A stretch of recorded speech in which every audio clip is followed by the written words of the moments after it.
asked you to contemplate were the basis of the investigation by the FBI, and these are the facts that you, Director Comey, chose to hold unworthy of a recommendation to prosecute, saying that no reasonable prosecutor would bring such a case. We, as Congress and the American people, are troubled how such gross negligence is not punished, and why there seems to be a different standard for the politically well-connected, particularly if your name is Clinton. Mr. Director, I look forward to your testimony today. And this time, I'm pleased to recognize the ranking member of the committee, the gentleman from Michigan, Mr. Conyers, for his opening statement. Thank you, Chairman Goodlatte. Welcome again, Director Comey, for your appearance here today. The FBI's mission is a complex undertaking to protect the United States from terrorism, to enforce our criminal laws, and to lead the nation's law enforcement community. That mission ought to mirror our own priorities in this committee. In the past few days, for example, we have witnessed near-fatal terrorist attacks in Minnesota, New York, and New Jersey.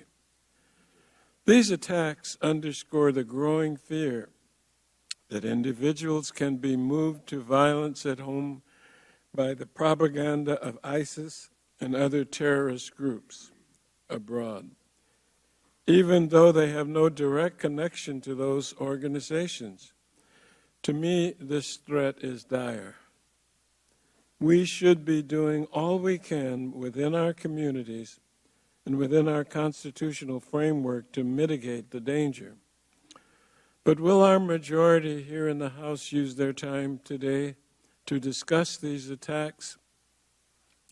I suspect that they will not be in their focus in this campaign season. In Charlotte, in Tulsa, in Dallas, right here in Washington, and in other cities across this country, our citizens demand answers to questions about race and policing and the use of lethal force by law enforcement. Our police are under siege, often under-resourced, and in some cases, hard-pressed to build trust with the communities they serve. Director Comey, your continued work to foster lines of communication between police officers and the general public is commendable and necessary if we are to keep our citizens safe from harm. But will my colleagues discuss this pressing issue with the director of the FBI, whose leadership in the law enforcement community is paramount? I hope so. I'm also afraid their focus may be elsewhere. The FBI is the lead agency in the investigation of cyber-based terrorism, computer intrusions, online sexual exploitation, and major cyber fraud. We've known for some years about the persistent cyber threat to our critical infrastructure. Now we hear reports of a new cyber threat to the very basis of our democratic process. Twice this summer, Director Comey, I wrote to you with my fellow ranking members to ask you to look into reports that Russian state actors are working to undermine our election process. Without objection, Mr. Chairman, I ask that both these letters be placed in the record. Without objection, they will be made a part of the record.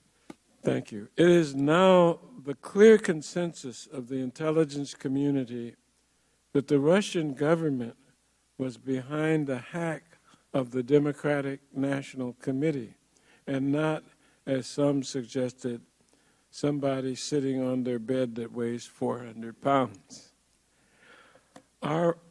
On Friday, we learned that from one report that the United States intelligence officials are seeking to determine whether an American businessman identified by Donald Trump as one of his foreign policy advisors, has opened up private communications with senior Russian officials, including talks about the possible lifting of economic sanctions if the Republican nominee becomes president. The report cites to an unnamed, quote, senior U.S. law enforcement official, end quote, which I presume means someone in your orbit, Mr. Director. Without objection, I ask that this article, Mr. Chairman, be placed into the record as well. Without objection, it will be made a part of the record. Thank you. Let me be clear. If true, this allegation represents a danger to our national security and a clear violation of federal law, which expressly prohibits this type of back-channel negotiation.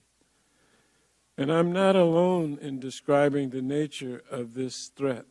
Speaker Ryan himself has said that Russia is a global menace led by a devious thug. Putin should stay out of this election, end quotation. But will our majority join us and press you on this problem today, Director Comey? Instead, I believe that the focus of this hearing will be more of the same, an attack on you and your team at the Department of Justice for declining to recommend criminal charges against Secretary Hillary Clinton. In recent weeks, this line of attack has been remarkable only for its lack of substance. Your critics dwell in character assassination and procedural minutiae, like the proper scope of immunity agreements and your decision to protect the identities of individuals wholly unrelated to the investigation. They want to investigate the investigation, Director Comey, and I consider that an unfortunate waste of this committee's time. With so many actual problems confronting this nation, and so many of those challenges within your jurisdiction and ours, you would think my colleagues would set their priorities differently. I hope that they do, and they listen to our conversation today. I thank the chairman, and I yield back. Thank you, Mr. Conyers, and without objection, all other members' opening statements will be made a part of the record. We welcome our distinguished witness, and if you would please rise, I'll begin by swearing you in. Do you solemnly swear that the testimony that you are about to give will be the truth, the whole truth, and nothing but the truth, so help you God? Thank you. Let the record reflect that the witness answered in the affirmative. FBI Director James Comey is a graduate of the College of William and Mary and the University of Chicago Law School. Following law school, Director Comey served as an assistant United States attorney for both the Southern District of New York and the Eastern District of Virginia. He returned to New York to become the U.S. Attorney for the Southern District of New York, and in 2003, he served as the Deputy Attorney General at the Department of Justice. Director Comey, we look forward to your testimony. Your written statement will be entered into the record in its entirety, and we ask that you summarize your testimony in 5 minutes. You may begin. Welcome. Thank you, Mr. Chairman, Mr. Conyers, members of the Judiciary Committee. It's good to be back before you. As the chairman said, for the 4th time. I have 6 more to go, and I look forward to our conversations each time. I know that this morning there will be questions about the email investigation, and I'm happy to answer those to the absolute best of my ability. In July, when we closed this case, I promised unusual transparency, and I think we've delivered on that promise in, frankly, an unprecedented way, and I will do my absolute best to continue to be transparent in every way possible. But what I thought I would do, because I know we'll talk about that quite a bit, I want to just focus on some of the other things the FBI has been doing just in the last couple of weeks. And my objective is to make clear to you and to the American people the quality of the people who have chosen to do this with their lives. to do something that's not about money, it's not about the living, it's about the life that they make. And I just picked 4 different examples of things we've been working on that illustrate the quality of the folks, the scope of the work, which is extraordinary, and the importance of partnerships, because it is true that the FBI does nothing alone. So just to tick off 4 from 4 different parts of our organization, obviously, as the Chair and Mr. Conyers both mentioned, in the last couple of weeks, our folks in the New York area have been working in an extraordinary way with their partners at federal, state, and local organizations of all kinds to bring to justice very quickly the bomber in New Jersey and New York attacks. That work was done in a way, frankly, that would have been hard to imagine 15 years ago in a time of turf battles and worries about my jurisdiction, your jurisdiction. They showed you how it should be done, how it must be done, and I think we should all be very proud of them. Second, within the last week, a hacker from Kosovo who worked for the so-called Islamic State in hacking in and taking the identities and personal information of American military employees and then giving it to the Islamic State so they could target these people, was sentenced to 20 years in jail for that hacking. His name is Ardit Farizi.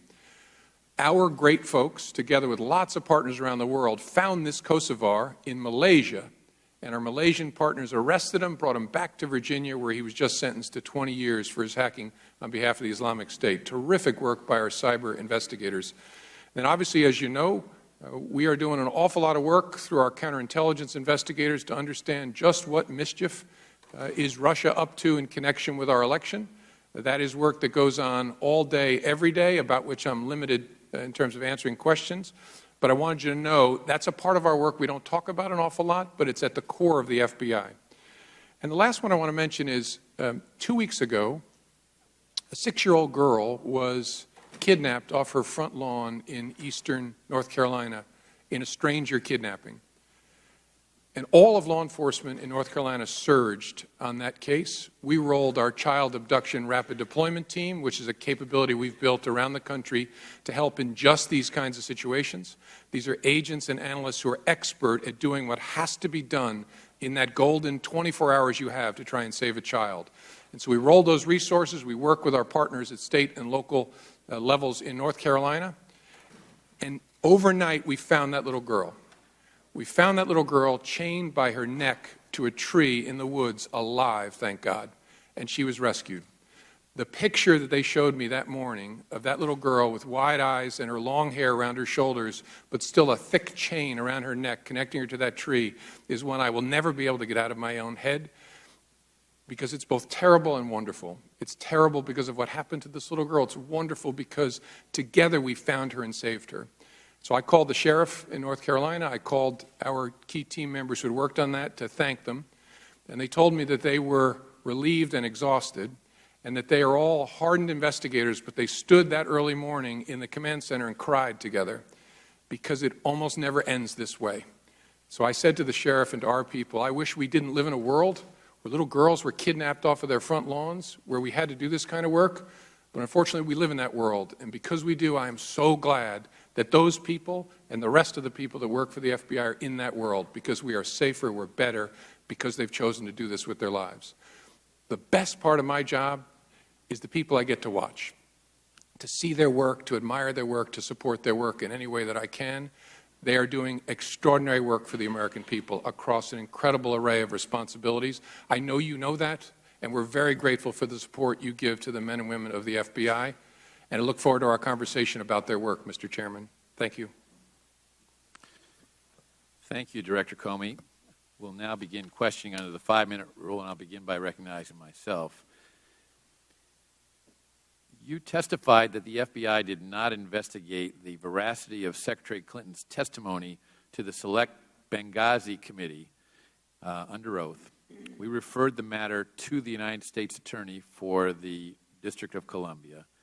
Is the FBI now investigating the veracity of Secretary Clinton's testimony to the Select Benghazi Committee? Thank you, Mr. Chairman. The Department has the referral. I think there were 2 separate referrals. Has the referrals. Now it's pending. And so I'm not going to comment on a pending matter at this point. But the matter has been received by the Department of Justice, They have the letters from the committee. And you cannot tell us whether or not you are indeed investigating? I can't.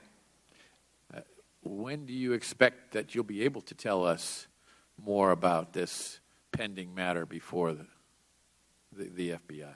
I don't know, sir. Paul Combetta with Platte River Networks posted to Reddit asking how to strip out a VIP's, very VIP email address from a bunch of archived email, end quote.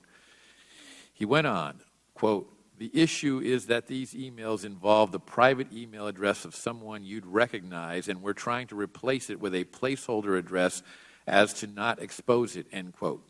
This clearly demonstrates actions taken to destroy evidence by those operating Secretary Clinton's private server and by her staff. Certainly, Combetta did not take it upon himself to destroy evidence, but had been instructed to do so by Secretary Clinton or her staff.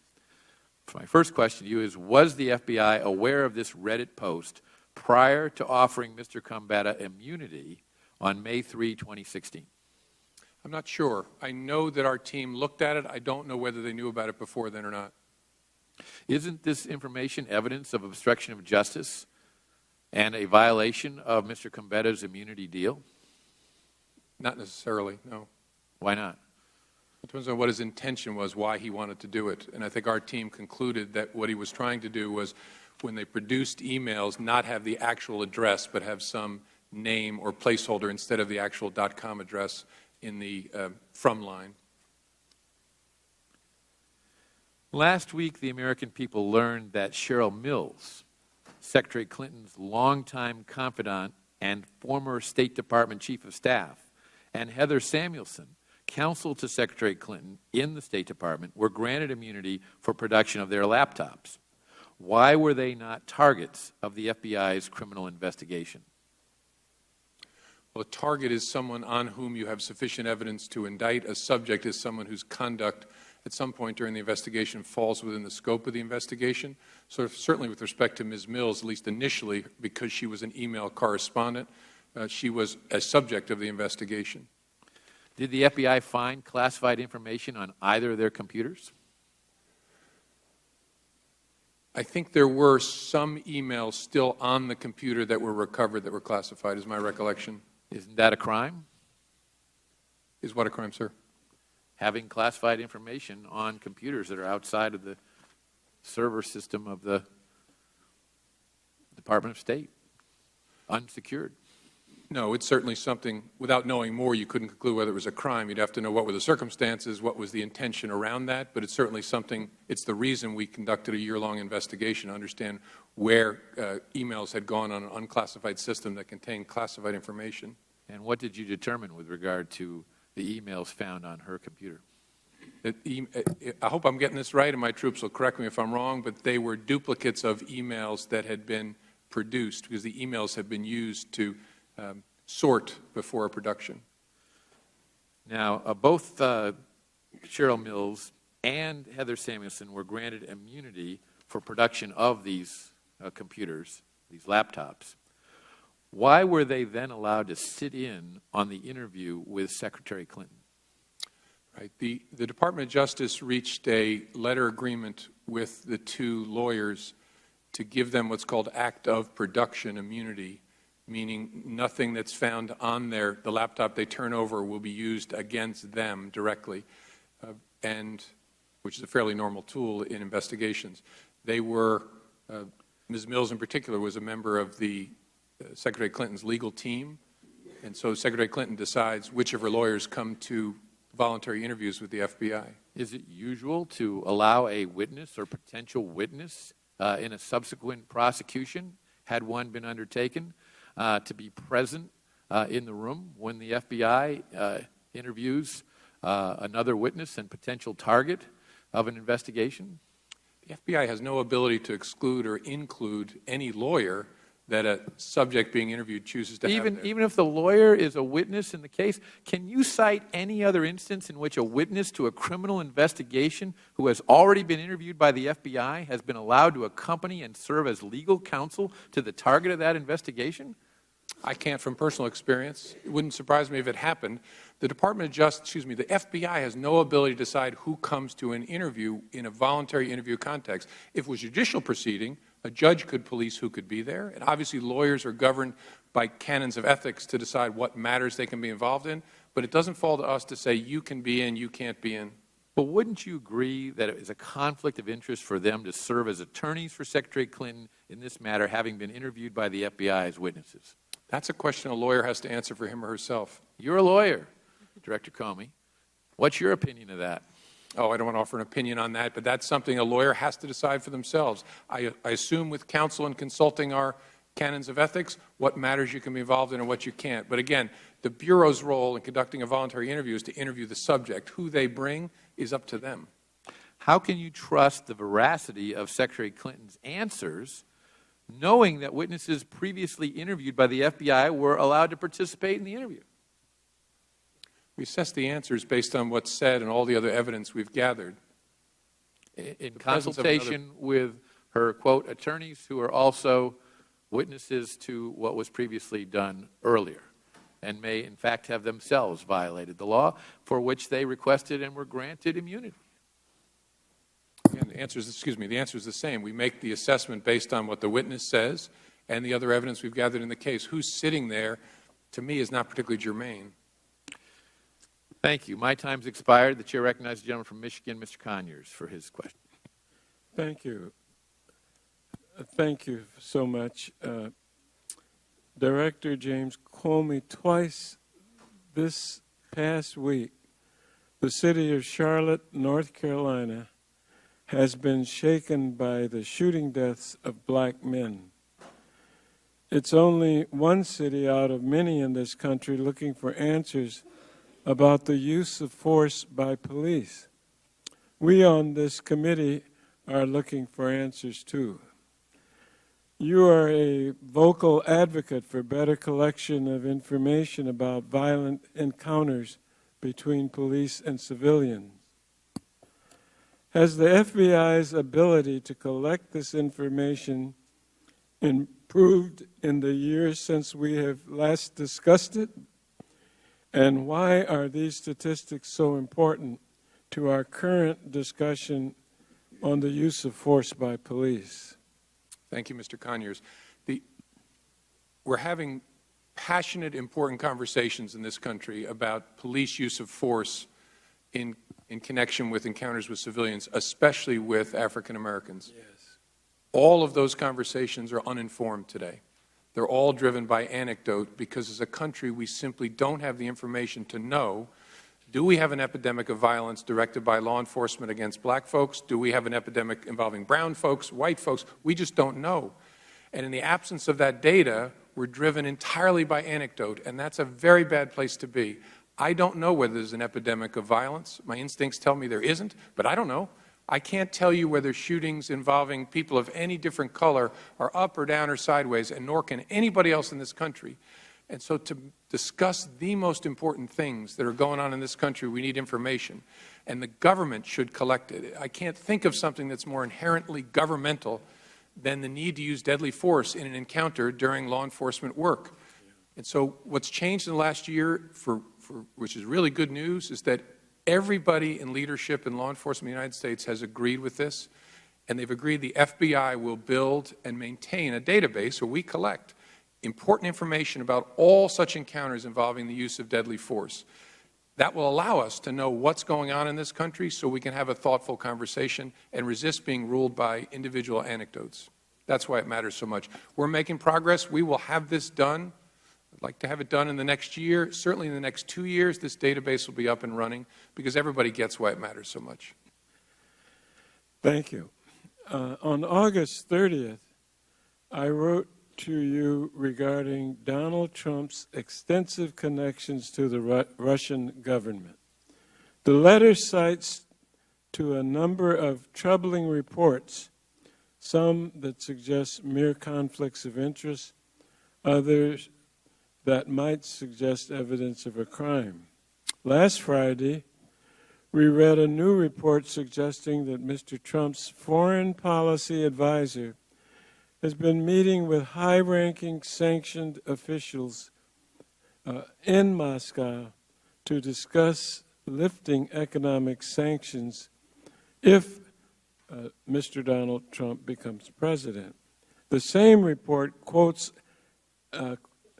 quote, a senior United States law enforcement official who says that this relationship is being, quote, actively monitored and investigated, end quotation.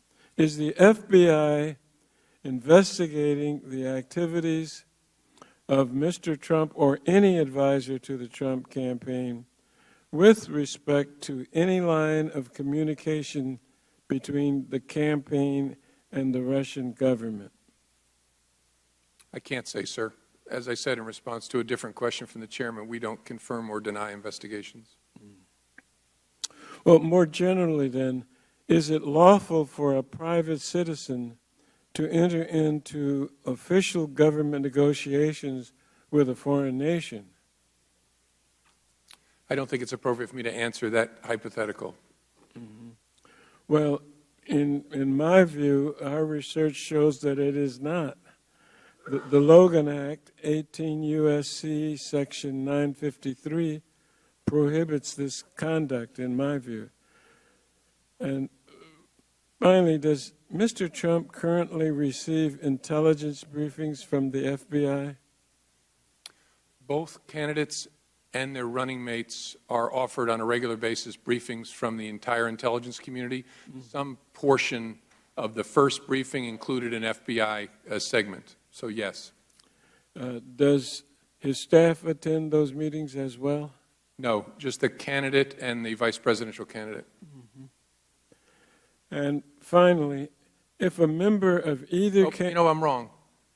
I'm sorry, I got to correct what I said. Each was allowed to bring two people. And as I recall, Mr. Trump did bring two individuals with clearances to the briefing. Secretary Clinton did not. I'm sorry, I misstated that. All right. Finally, if a member of either campaign were engaged in secret back-channel communications with a foreign adversary, could that line of communication pose a threat to national security? Mr. Conyers, I don't think it's appropriate, given that I'm not commenting on whether we have an investigation, to answer hypotheticals that might make it look like I'm commenting on whether we have an investigation. So I'd prefer not to answer that, sir. Well, thank you for being here today, and I thank the chairman and yield back. Chair, thanks, gentlemen. Recognize the gentleman from Wisconsin, Mr. Sensenbrenner, for 5 minutes. Thank you, Mr. Chairman. Director Comey, welcome. Who authorized granting Cheryl Mills immunity? I'm sorry? Who authorized granting Cheryl Mills immunity? It's a decision made by the Department of Justice. I don't know at what level inside. In our investigations, any kind of immunity comes from the prosecutors, not the investigators. Okay. Did she request immunity? I don't know for sure what the negotiations involved. I believe her lawyer asked for act of production immunity with respect to the production of her laptop.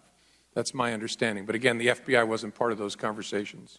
Now, it's been a matter of public record that Secretary Clinton brought 9 people into the room where 2 FBI agents were questioning her. Is that normal practice?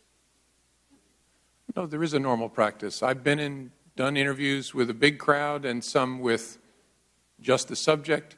It's unusual to have that large a number, but it's not unprecedented in my experience. Now, Cheryl Mills, also stated that she was an attorney. I'm very concerned that when a fact witness represents a client who might be the target of an investigation, there's a conflict of interest, and rather than letting Ms. Mills make a determination, would the FBI be willing to refer the matter of a fact witness, Ms. Mills in this case, representing a target, Secretary Clinton in this case, to the appropriate bar association for investigation? That's not a role for the FBI. We're investigating, even though I happen to be a lawyer, we're not lawyers, we're investigators. Okay. So that's a question for the legal part of the Department of Justice. Okay. Why did Ms. Mills request immunity? Was she hiding something, or was she afraid that something would incriminate her that was on her laptop? I don't know. I'm sure that's a conversation she and her lawyer had, and then her lawyer had with lawyers at the department. I just don't know. Mm-hmm. Well, you know, there was an op-ed by Professor Jonathan Turley that appeared in the media that said that there are a lot of good cases scuttled by granting immunity, and there was lots of immunity that was granted here. Doesn't it concern you as an investigator that your chiefs in the Justice Department decided to become an immunity-producing machine for many people who would have been very key witnesses should there have been a prosecution? I don't think of it that way. It doesn't strike me there was a lot of immunity issued in this case. I know it's a complicated subject, but there's all different kinds of immunity. There's probably 3 different kinds that featured in this case. Fairly typical in a complex white-collar case, especially as you try and work your way up towards your subject. So my overall reaction is this looks like ordinary investigative process to me. Well, the target was not an ordinary target. I think we all know that. And since you announced that there would be no prosecution of Secretary Clinton in July, there have been several very material issues that are troubling. And would that not require a reopening of the investigation to solve those issues? I haven't seen anything that would come near to that kind of situation. Oh. I know there's lots of questions, lots of controversy. I'm very proud of the way this was done. Well, you know, come on now, with all, you know, due respect. Since you made this announcement, there have been many more issues that came out that were not on the table prior to your announcement that the investigation against Secretary Clinton had been dropped. And you know, I think the American public is entitled to answers on this, particularly since we have to know, you know, the extent of the classified information which ended up being in the private email server. You know, all of us on this committee have got security clearances of some kind or another. You know, and I'm kind of worried that, you know, if I got some classified information and went back to my office and used an unsecured server to send it to somebody who may also have had a classified information, I would be in big trouble, and I should be in big trouble if I did something like that. There seems to be different strokes for different folks on this, and that's what Americans are concerned about, particularly when we're looking to elect someone to the highest office of the land and the leader of the free world. I don't think your answers are satisfactory at all, Mr. Comey. I do have a great deal of respect for you, but I think that there's a heavy hand coming from someplace else, and with that, I yield back. Chair, thanks, gentlemen. Recognize the gentleman from New York, Mr. Nadler, for 5 minutes. Thank you, Mr. Chairman. First, let me express my admiration and thanks to the FBI for the professional manner and excellent work they did in the bombings that occurred in New York about a block out of my district to apprehend the suspect within, 48 hours and do everything was a very good indication of teamwork and of professionalism, and I congratulate you on that. Secondly, let me say that I think that the mud that is being thrown from the other side of this table here continually only because of the ongoing presidential election, in the case in which the FBI decided there was nothing to prosecute, it's over, and we all know nobody would be even talking about it if if Hillary Clinton weren't a presidential candidate. This is pure political maneuvering. But let me talk about a case that may pose a current national security threat to the United States, and ask you a few questions about that. In his earlier remarks, Mr. Conyers referenced an August 30th letter from the ranking members of a number of House committees.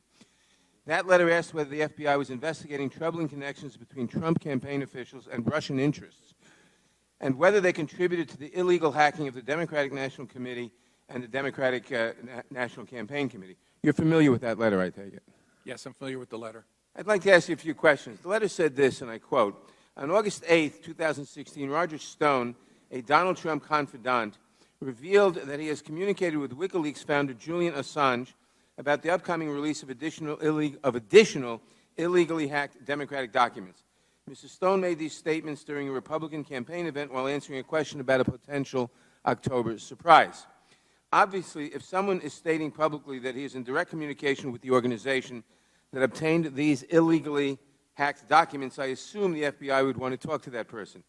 Has the FBI interviewed Roger Stone about his communications with Julian Assange or his knowledge of how WikiLeaks got these illegally obtained documents?" I can't comment on that. Mr. Stone stated that he has knowledge about upcoming leaks of additional illegally hacked documents. Has the FBI asked him about those communications? I also can't comment on that. Because it's an ongoing investigation? I don't want to confirm whether there is or is not an investigation. That's the way I answered Mr. Conyers' questions as well. Director Comey, the FBI acknowledged in public statements and testimony that it was investigating Secretary Clinton's use of a private email server, and that was while the investigation was still ongoing. Now you can't comment on whether there's an investigation. Is there a different standard for Secretary Clinton and Donald Trump? If not, what is the consistent standard? No, our standard is we do not confirm or deny the existence of investigations. There's an exception for that when there is a need for the public to be reassured, when it's obvious, it's apparent given our activities, public activities, that the investigation is ongoing. But our overwhelming rule is we do not comment except in certain exceptional circumstances. Aren't there exceptional circumstances when close officials to a candidate of a major political party for the United States says publicly that he's in communication with foreign officials and anticipates further illegal activity? I don't think so. Mr. Trump's campaign chairman, Paul Manafort, resigned after failing to disclose his role in assisting a pro-Russian party in Ukraine. The Associated Press reported, and I quote, "Donald Trump's campaign chairman helped a pro-Russian party in Ukraine secretly route $2.2 million in payments to two prominent Washington lobbying firms in 2012. And did so in a way that effectively obscured the foreign political party's efforts to influence U.S. policy. Has the FBI interviewed Mr. Manafort about his failure to disclose his work for this foreign government as federal law requires?" I have to give you the same answer, Mr. Nadler. Has the FBI interviewed Rick Gates, who reportedly still works for the Trump campaign, about his involvement in this scheme? Same answer, sir. Director Comey, after you investigated Secretary Clinton, you made a decision to explain publicly who you interviewed and why. You also disclosed documents, including notes from those interviews. Why shouldn't the American people have the same level of information about your investigation of those associated with Mr. Trump? I'm not confirming that we're investigating people associated with Mr. Trump. In the matter of the email investigation, it was our judgment, my judgment, and the rest of the FBI's judgment that those were exceptional circumstances where the public needed Okay, transparency. my final question is the following. You investigated Secretary Clinton's emails and so forth, everything we've been talking about. You concluded, I believe quite properly, that there was nothing to prosecute. And you announced, in my opinion, quite properly, that you had investigated it and there was nothing there, or there was nothing to prosecute. That was proper. But having announced, when a prosecutorial agency announces that we've investigated so-and-so and we've decided to prosecute because, or we've investigated so-and-so and we've decided not to prosecute because, why is it appropriate for that prosecutorial agency to go further and say, even though we've decided not to prosecute, we still think this person did this, that, or the other thing, and it was proper or improper? Why is it proper for a prosecutorial agency to characterize your opinion of the propriety of the actions of someone whom you have announced that you have decided there's nothing criminal and shouldn't be prosecuted? It's a very hard decision. That's why it's the exception to the rule. You do risk damaging someone who isn't convicted. The judgment I made in this case is, given the unusual, in fact, I hope unprecedented nature of this investigation, that it was appropriate to offer that transparency. Not an easy call. I really wrestled with it, but I think on balance it was. Let me just say, before my time expires, that I think, and I'm just talking for myself, that that was highly inappropriate. that having determined that there was nothing to prosecute, and having announced that quite properly, for a prosecuting agency, for the Department of Justice to comment with comments that will be looked upon as authoritative, that what she did was right or wrong or good or bad is not the appropriate role of a prosecuting agency, and risks, not in this case perhaps, but risk. And I talk really now because of the future. I don't want to see that happen again with regard to anybody, because it puts anybody who did not commit a crime, who you have determined, you or the Justice Department, whoever is determined, did not commit a crime, or there's no evidence sufficient to prosecute, puts them at the mercy of the opinion of an individual or individuals within the prosecuting agency, and that's just not right under our system. I yield back. Time of the gentleman has expired. Chair recognizes the gentleman from Texas, Mr. Smith, for 5 minutes. Thank you, Mr. Chairman. Director Comey, thank you for those examples of the FBI's good work in your opening statement. I think we all appreciated what the FBI has done. My first question is this: would you reopen the Clinton investigation if you discovered new information that was both relevant and substantial? It's hard for me to answer in the abstract. We would certainly look at any new and substantial information. Yeah. In general, and let's impersonalize it, in general, if you discovered new information that was substantial and relevant, you would reopen an investigation, would you not? Again, even in general, I don't think we can answer that in the abstract. What we can say is if any investigation, if people have new and substantial information, we'd like to see it so we can make an evaluation. Okay. Let me give you some examples and mention several new developments that I think have occurred and ask you if you have become aware of them.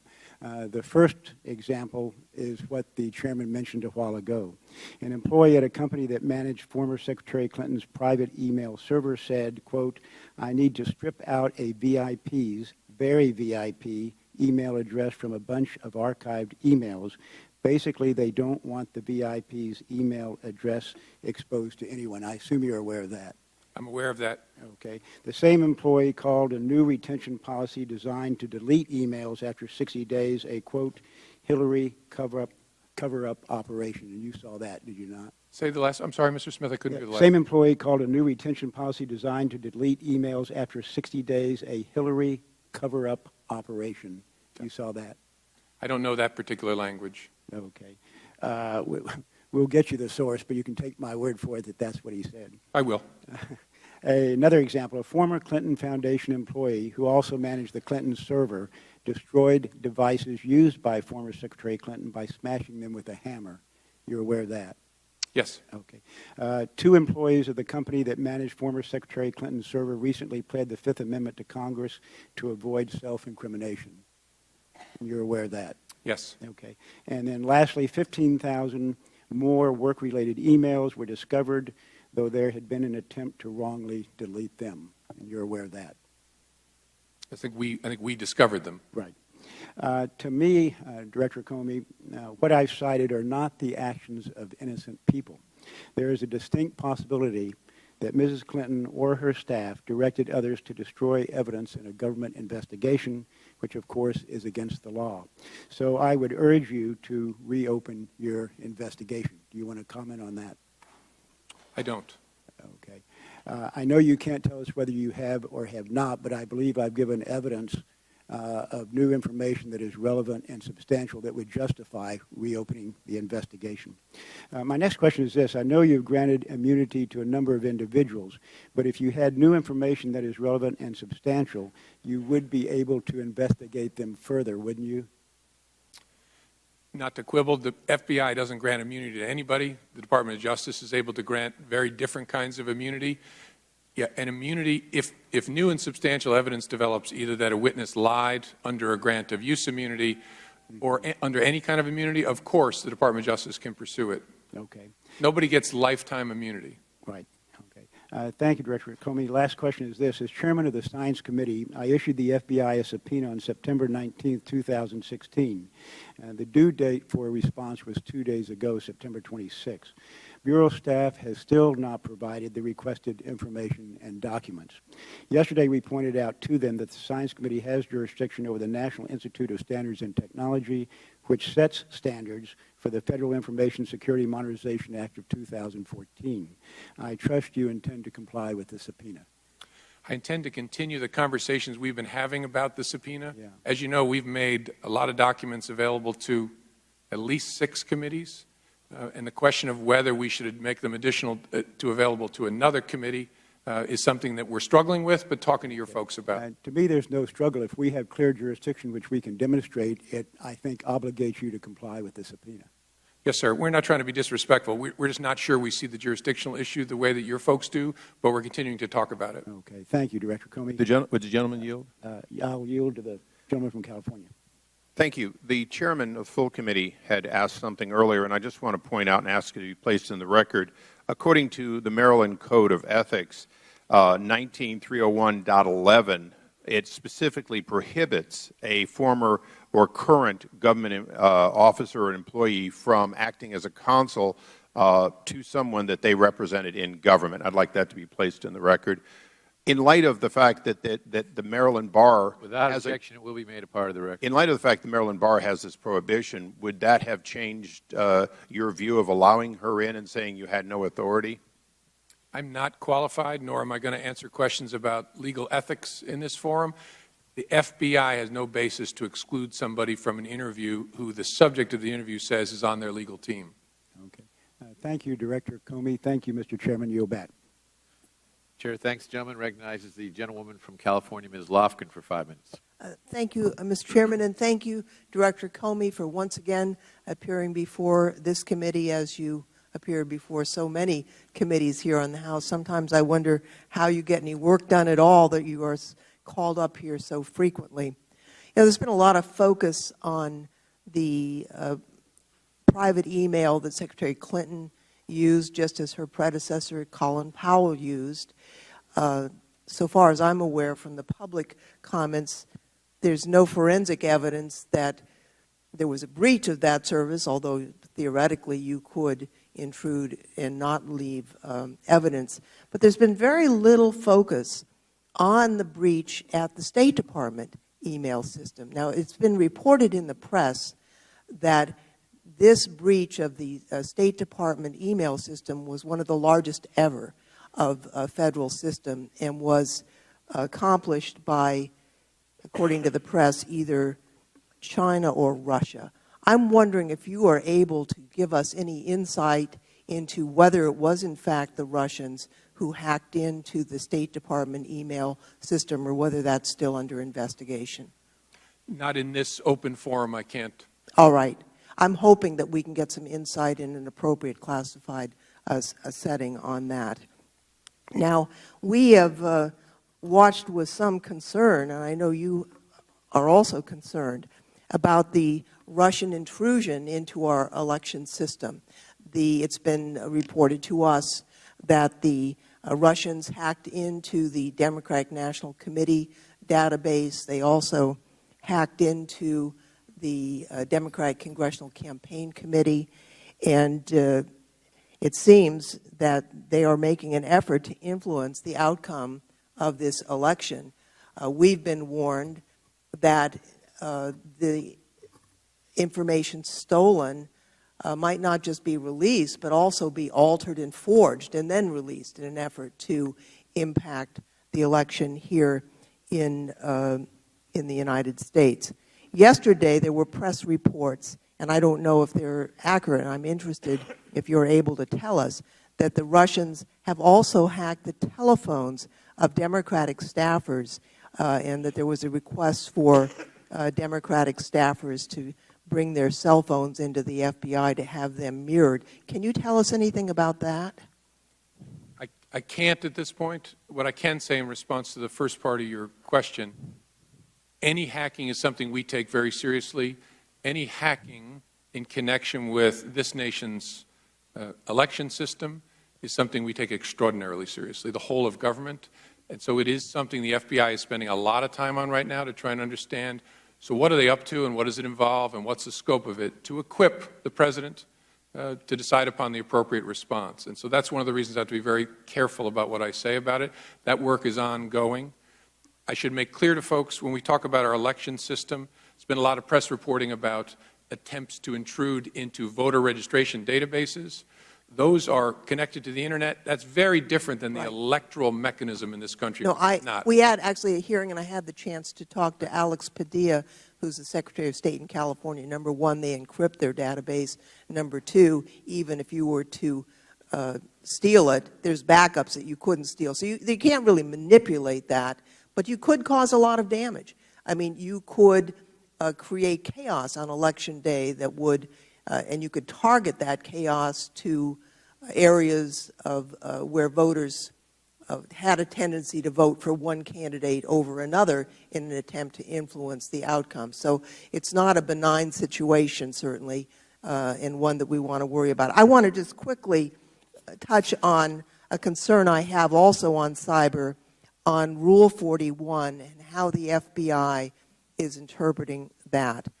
I'm concerned that the change, as understood by the FBI, would allow for one warrant for multiple computers, but would include allowing the FBI to access victims' computers in order to clean them up.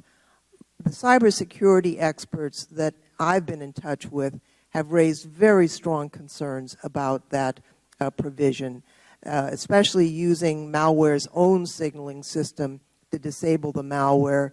The cyber experts who have talked to me and expressed concern believe that that ultimately could actually trigger attacks. And so I'm wondering if you have any comments on how the FBI intends to use Rule 41 vis-a-vis malware on victims' computers.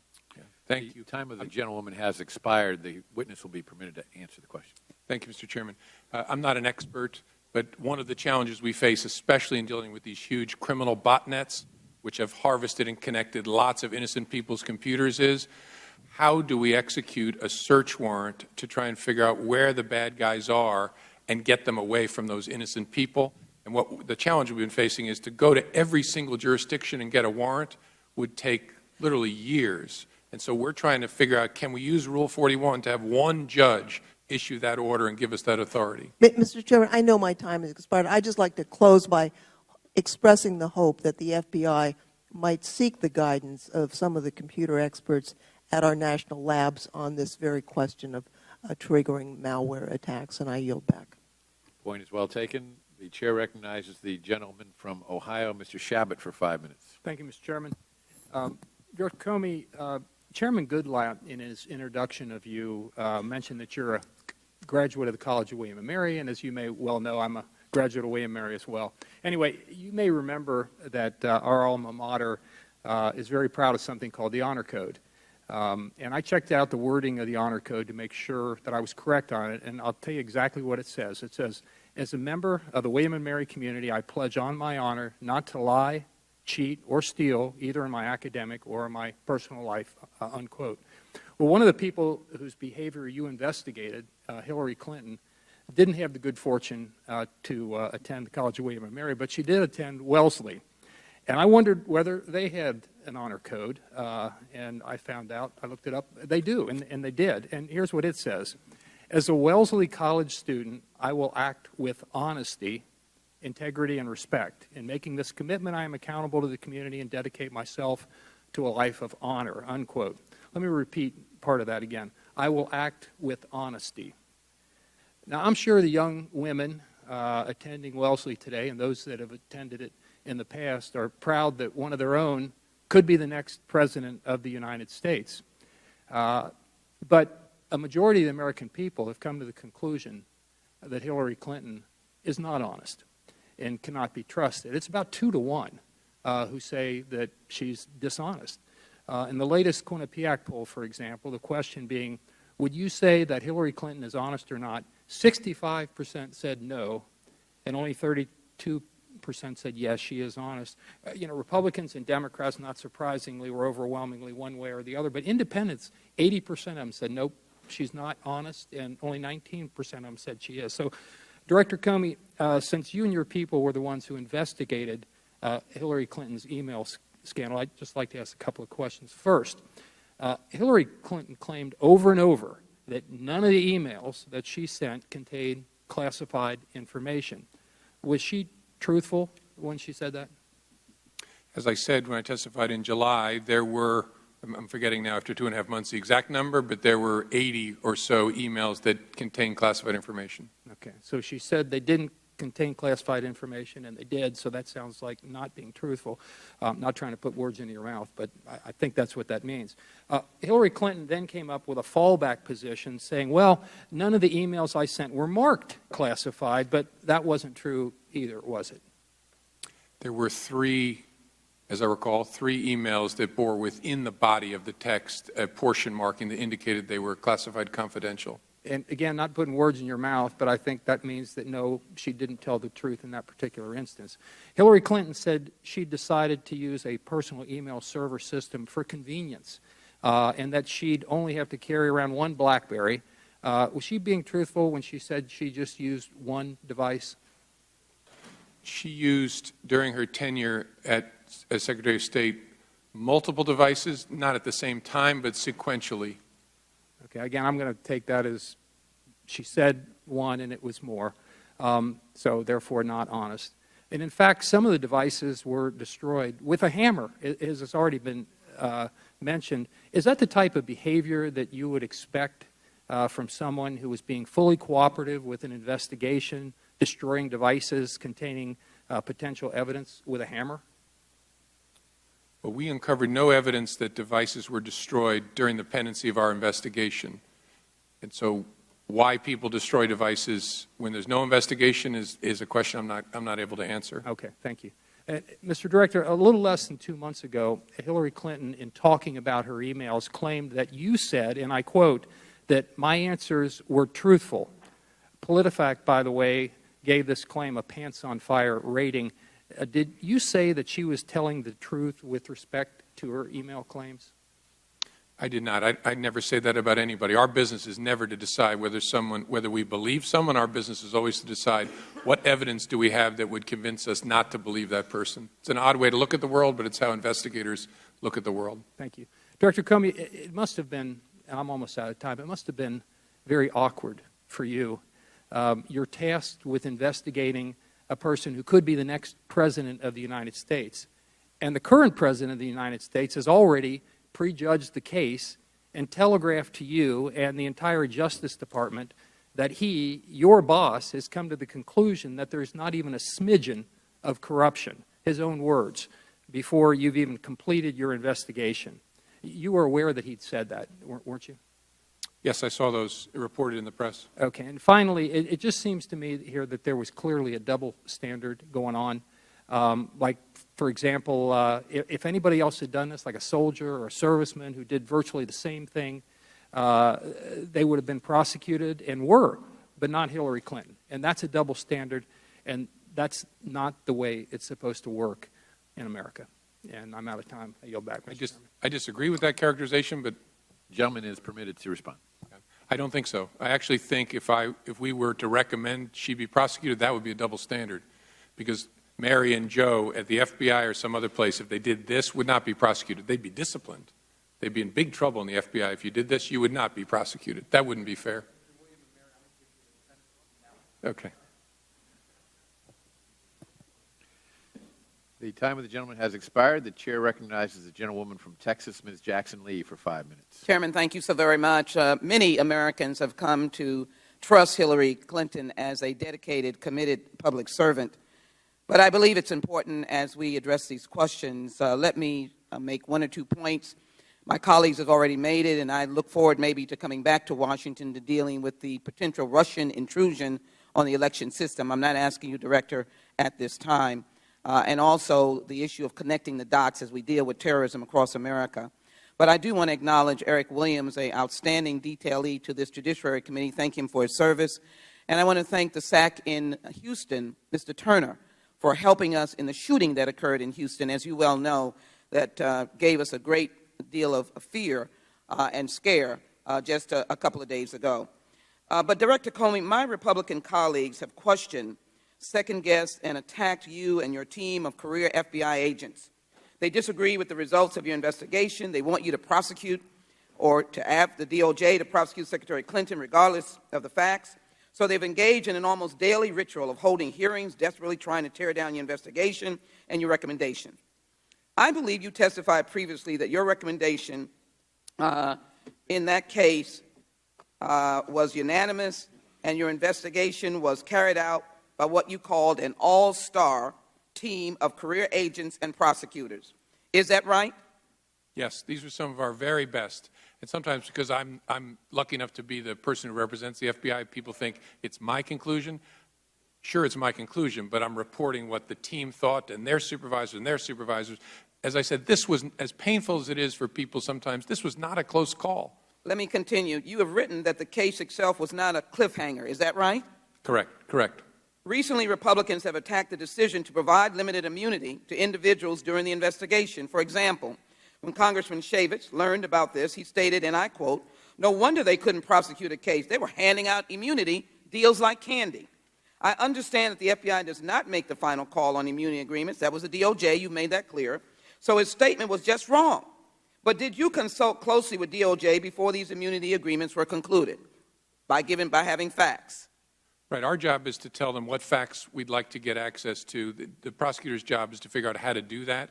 And so they negotiate. I think there were 5 limited immunity agreements of different kinds that they negotiated. Did you or anyone at the FBI ever object to these decisions to grant immunity? Did you think they made sense? No, it was fairly ordinary stuff. Was the FBI or DOJ handing out immunity agreements like candy? That's not how I saw it and see it. Congressman Gowdy, a good friend, also objected to granting immunity to Brian Pagliano and Mr. Combetter at Platte River Networks. He quoted, "These are the 2 people that FBI decides to give immunity to, Brian and the guy at Platte River, if it happened. Those are the 2 that you would want to prosecute, so you're giving immunity to the trigger people, and everybody goes free." Do you agree with this assessment? Did the FBI screw up here and let everyone go free because of these limited immunity deals? No, I don't think so. The goal in an investigation like this is to work up. And if people have information that their lawyers are telling you that you're not going to get without some limited form of immunity, and they're lower down, you try to get that information to see if you can make a case against your subjects. Congressman Gowdy also said this about the FBI, and I quote, "I've been underwhelmed by an agency that I once had tremendous respect for." Let me just say, sitting on this Judiciary Committee for many, many years, going through a number of investigations, I've never been proud of an agency that has always been there when vulnerable people are hurting and when there is a need for great work. But my question to you is, what is your response to that, Director Comey? Do you believe these criticisms are fair? I think questions are fair. I think criticism is healthy and fair. I think reasonable people can disagree about whether I should have announced it and how I should have done it. What's not fair is any implication that the Bureau acted in any way other than independently, competently, and honestly here. That's just not true. I knew this was going to be controversial. I knew there would be all kinds of rocks thrown. But this organization and the people who did this are honest, independent people. We do not carry water for one side or the other. That's hard for people to see because so much of our country we see things through sides. We are not on anybody's side. This was done exactly the way you would want it to be done. That said, questions are fair. Feedback is fair. Absolutely. But the foot soldiers, we use that term in the Civil Rights Movement, your agents on the ground, you take issue with whether or not they were compromised or they were adhering to somebody else's message. Is that what you're saying? Absolutely. You can call us wrong, but don't call us weasels. We are not weasels. We are honest people, and we did this in that way. Whether you disagree or agree with the result, this was done the way you would want it to be done. You were able to learn that Mr. Pagliano and Mr. Combetter, you learned what they had to say. And if anyone who provided statements to the FBI had actually provided evidence that Secretary Clinton had committed a crime, would you then have recommended prosecution to the DOJ? Oh, yeah. The case was there very aggressively. You sure you wouldn't have been a little nervous about doing so, a little intimidated? No, I really don't care. You don't look like it. You're kind of tall, and that's... I have a 10-year term. That's the beauty of this. Well, there's a lot of challenging things about this job. One of the great things is I have a certain amount of job security. And so, no, either way, we would have done what the facts told us should be done. So are you now second-guessing your decision regarding Hillary Clinton? No. Let me just say in conclusion, the time of the gentleman has expired. Mr. Chairman, I want to thank the Director and ask my colleagues to give the respect that this agency in this instance deserves. Thank you so very much for your service. I yield back. Chair thanks the gentleman. Recognizes the gentleman from California, Mr. Issa, for 5 minutes. Thank you, Mr. Chairman. Director, I've got a lot of concerns, but one of them refers to Reddit. At the time that the Department of Justice, at your behest or your involvement, gave Paul Gambetta immunity, did you do so knowing about all of the posts he had on Reddit and capturing all of those posts and correspondence where he was asking how to wipe or completely erase on behalf of a VVIP, so to speak?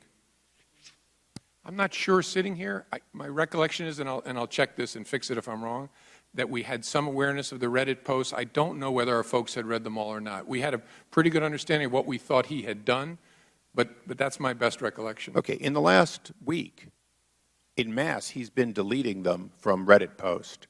Is that consistent with preserving evidence? And I say that because there's still an ongoing interest by Congress, and only in spite of Reddit's own senior, what they call flak team, trying to hide it, only because a few people caught it, do we even know about it, and is this and other committees interested in getting the backups that may exist on these deletions? I guess my question to you is he destroying evidence relevant to congressional inquiries? And I'll answer it for you, yes, he is. And what are you going to do about it? That's not something I can comment on. Well, let me go into something that concerns this body in a very specific way.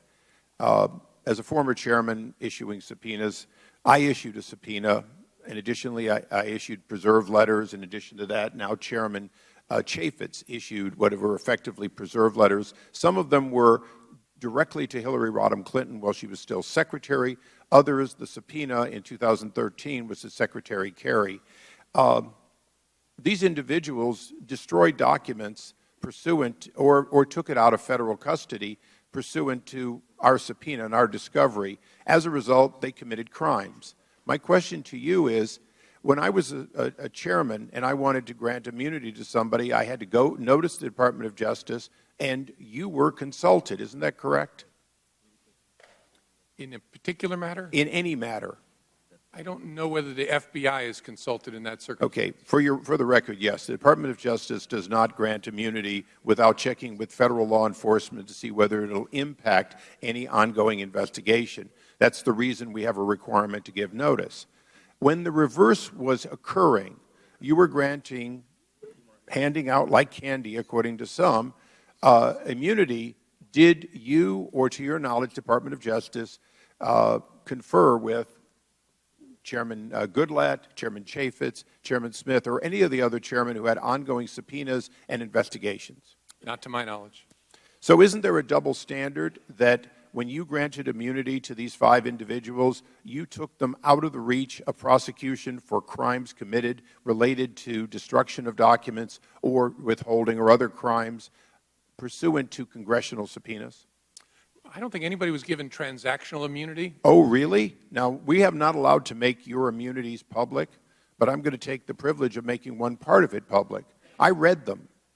You gave immunity from destruction to both of those attorneys, not just turning them over, the documents over, specifically destruction. You did the same thing with these other 2 individuals, Brian and Paul Gambetta. You gave them immunity from destruction.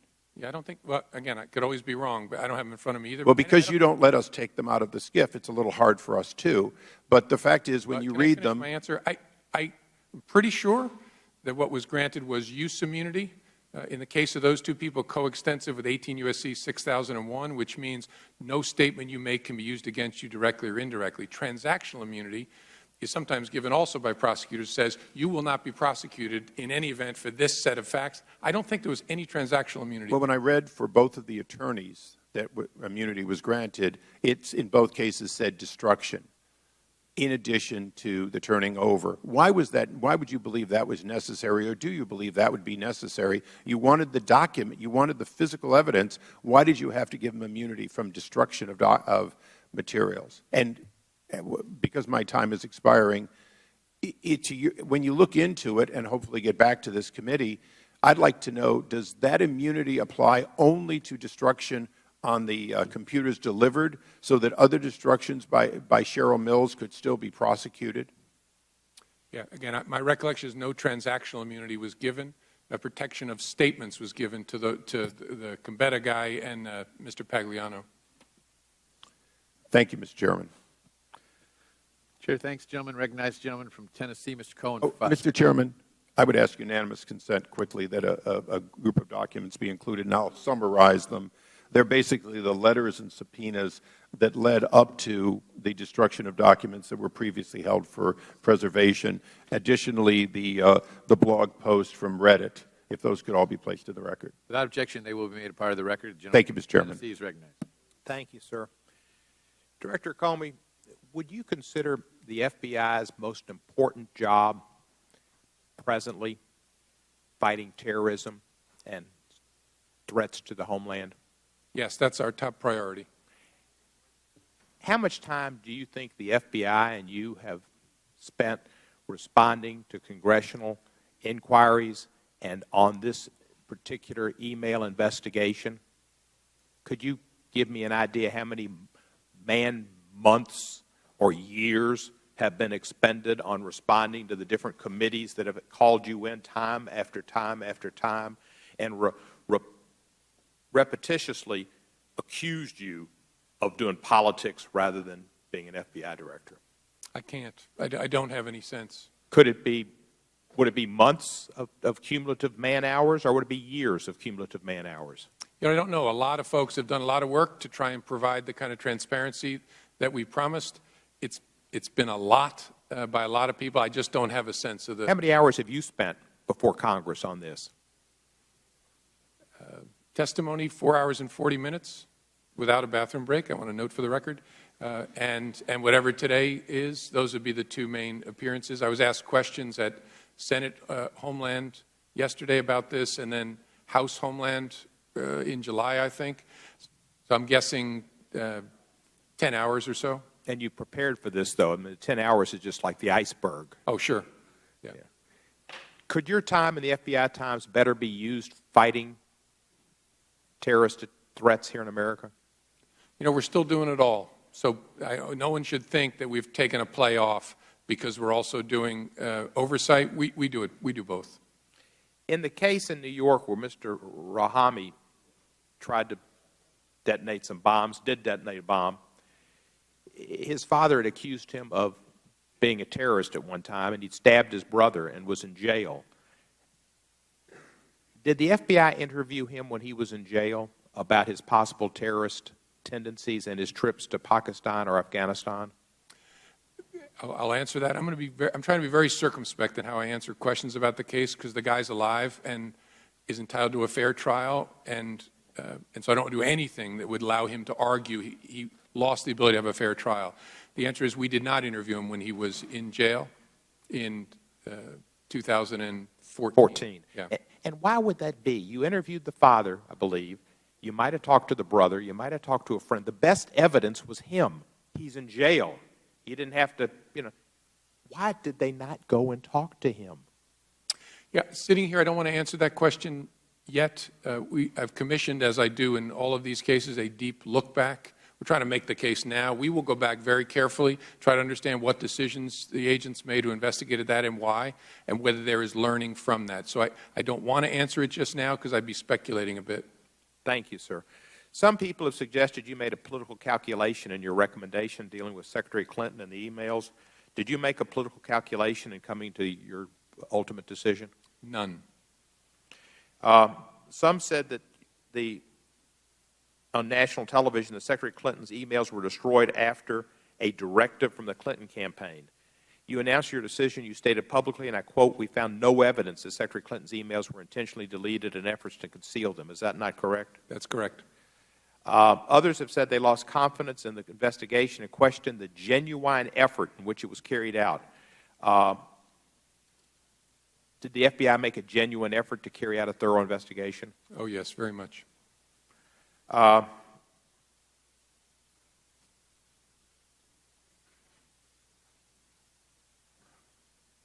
And did you take some hits from the position you took when you announced your decision? A few. Yeah. Difficult. Difficult, but I just thought it was the right thing to do. I'm not loving this, but I think it's important that I come and answer questions about it. As long as people have questions, I will try to answer them. You're not loving this. Do you need a bathroom break? No, I'm good. Setting a record? I'll let you know at 4:40. Thank you, sir.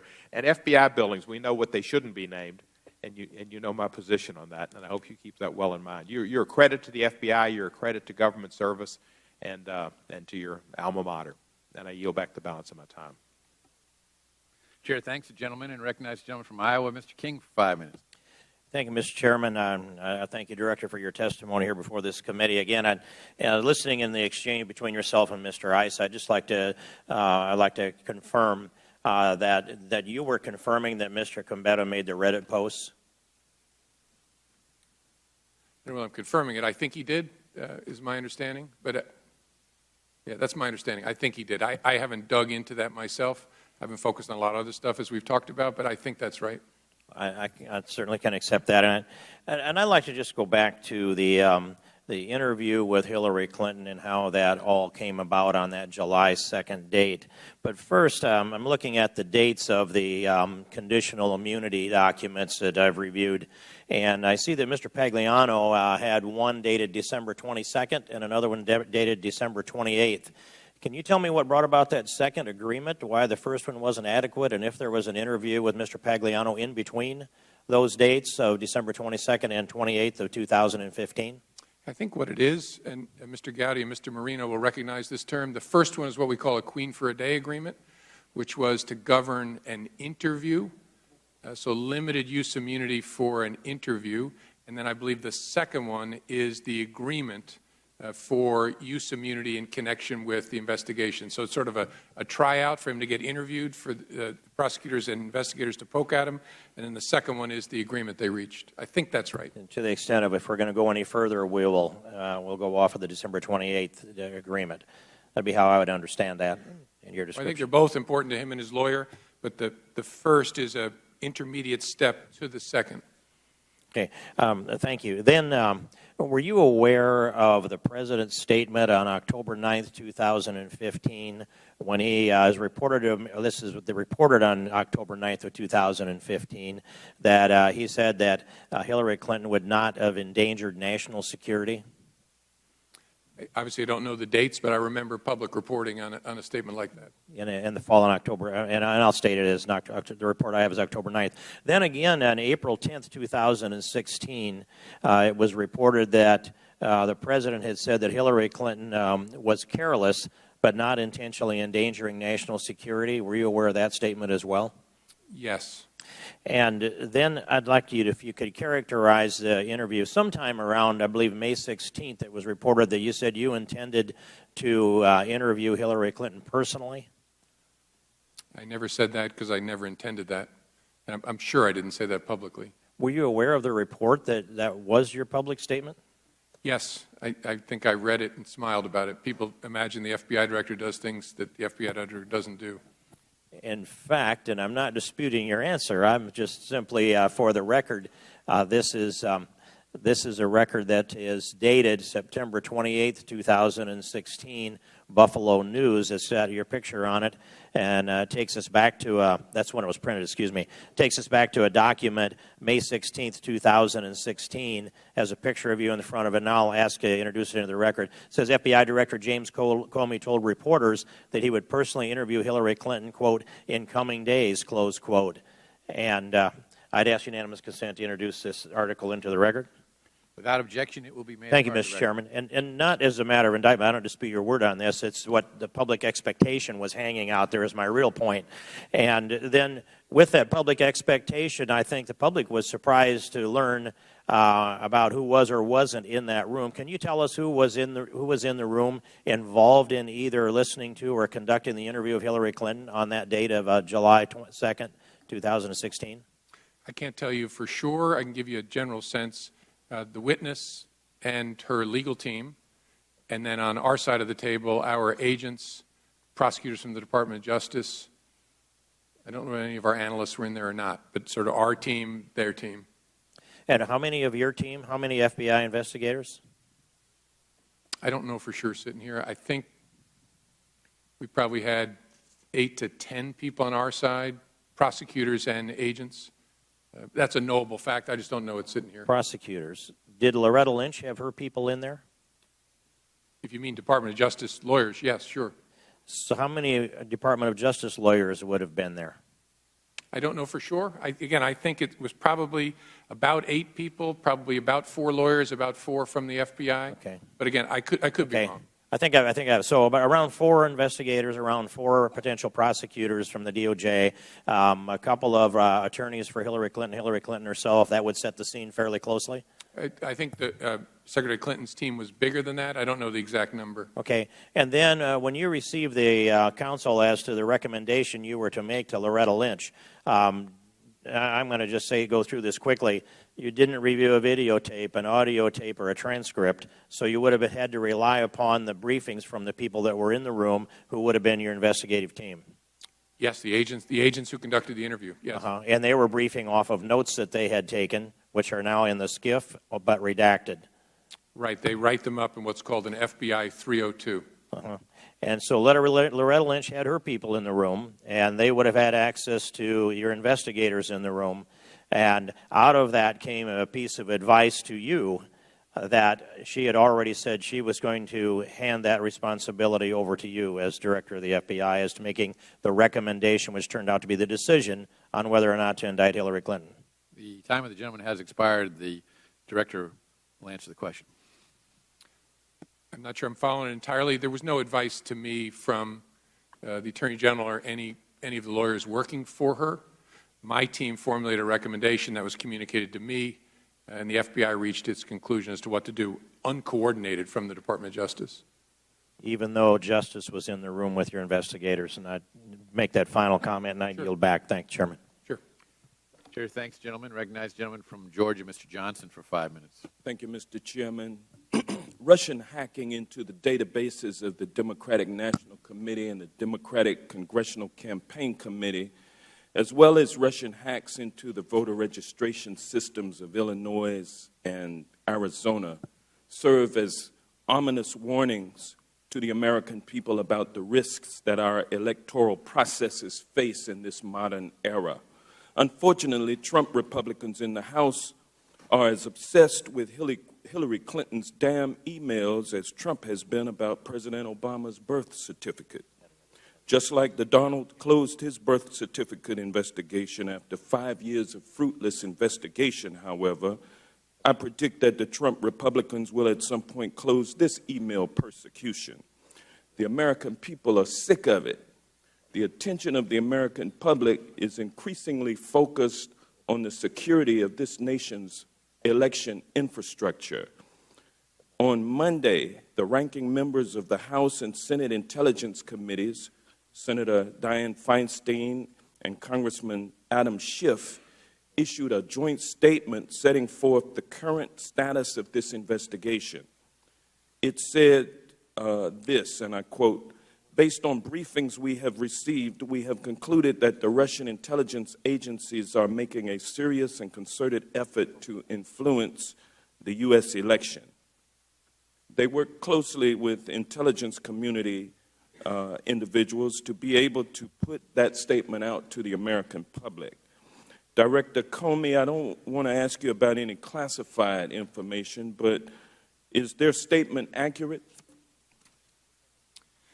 I can't comment on that in this forum. As I said in my opening, we are investigating to try to understand exactly what mischief the Russians might be up to in connection with our political institutions and the election system more broadly, but I don't want to comment on that at this point. Free and fair elections are the linchpin of our society. A compromise or disruption of our election process is something that this Congress certainly should be looking into. Would you agree with that?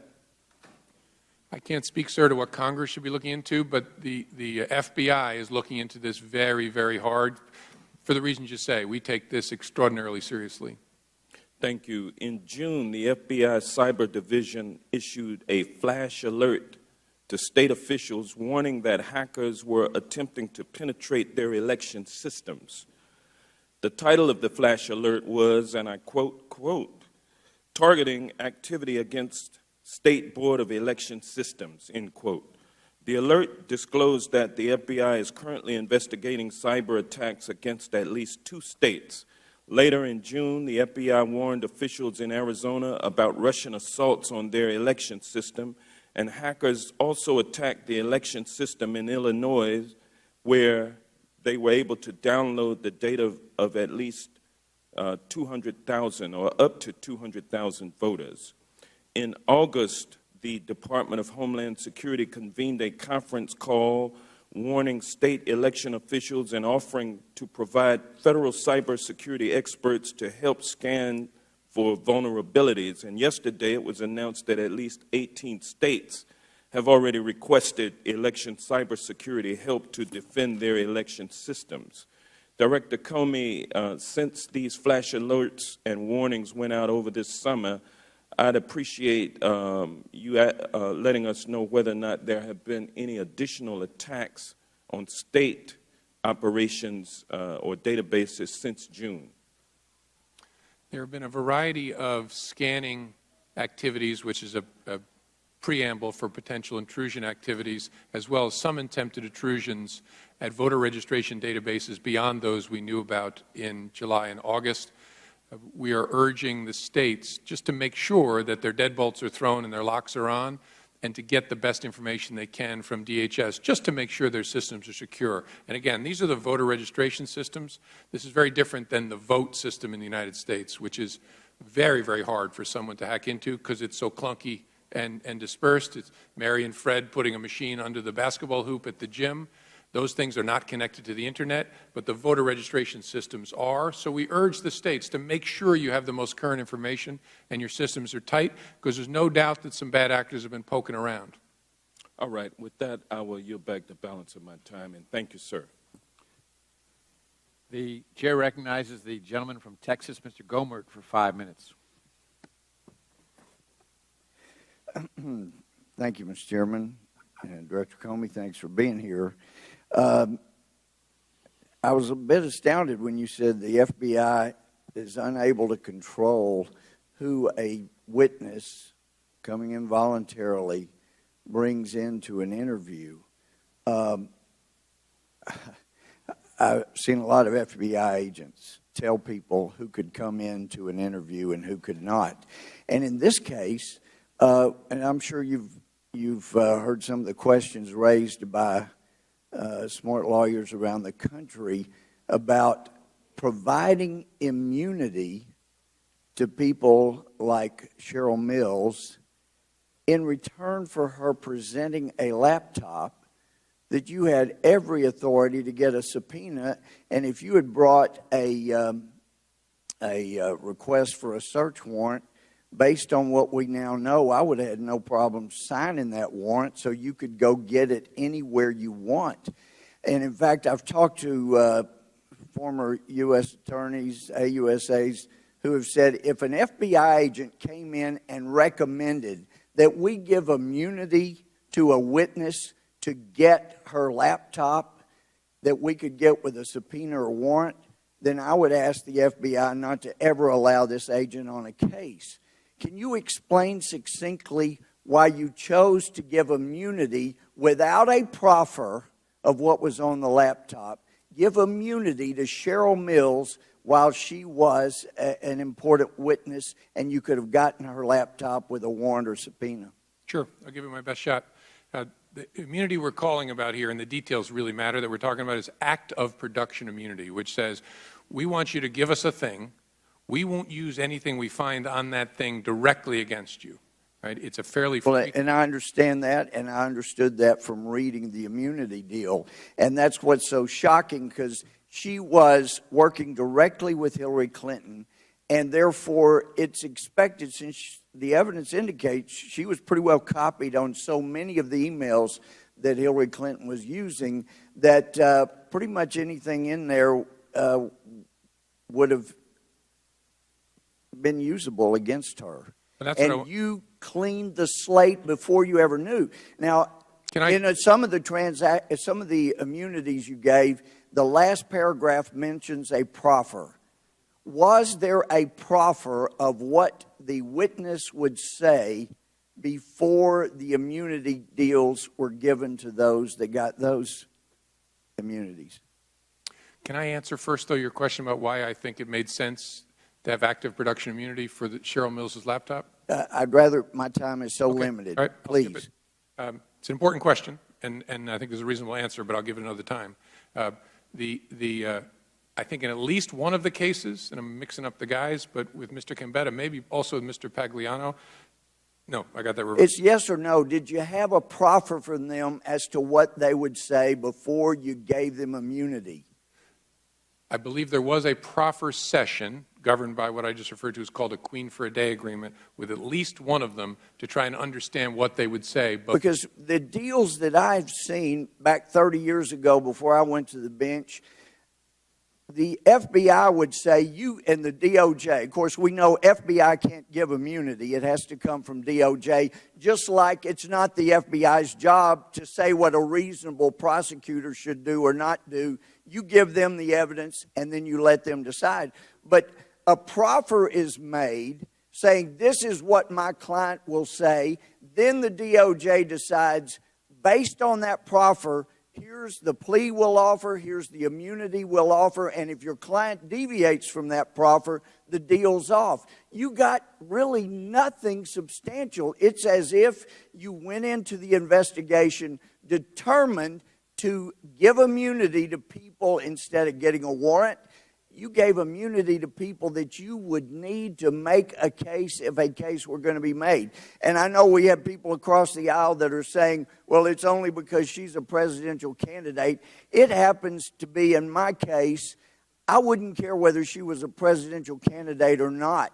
What is important to maintaining a civilization with justice and fairness is a little righteousness where people are treated fairly across the board. And it does not appear that in this case it comports with anything that FBI agents with centuries of experience have told me they've never seen anything like this.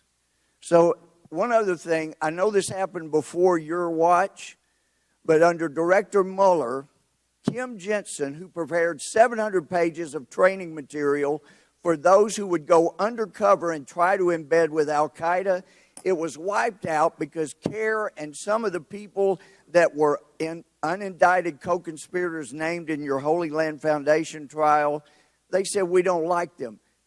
They do not allow agents to know what Kim Jensen put in that 700 pages that was so accurate, so good about Islam, that we could embed people in al-Qaeda and they wouldn't suspect them. I would encourage you to start training your FBI agents so whether they're in San Bernardino, Orlando, New Jersey, wherever, they can talk to a radicalized Islamist and determine whether they're radicalized. Without Kim Jensen's type material, you'll never be able to spot them again, and we'll keep having people die.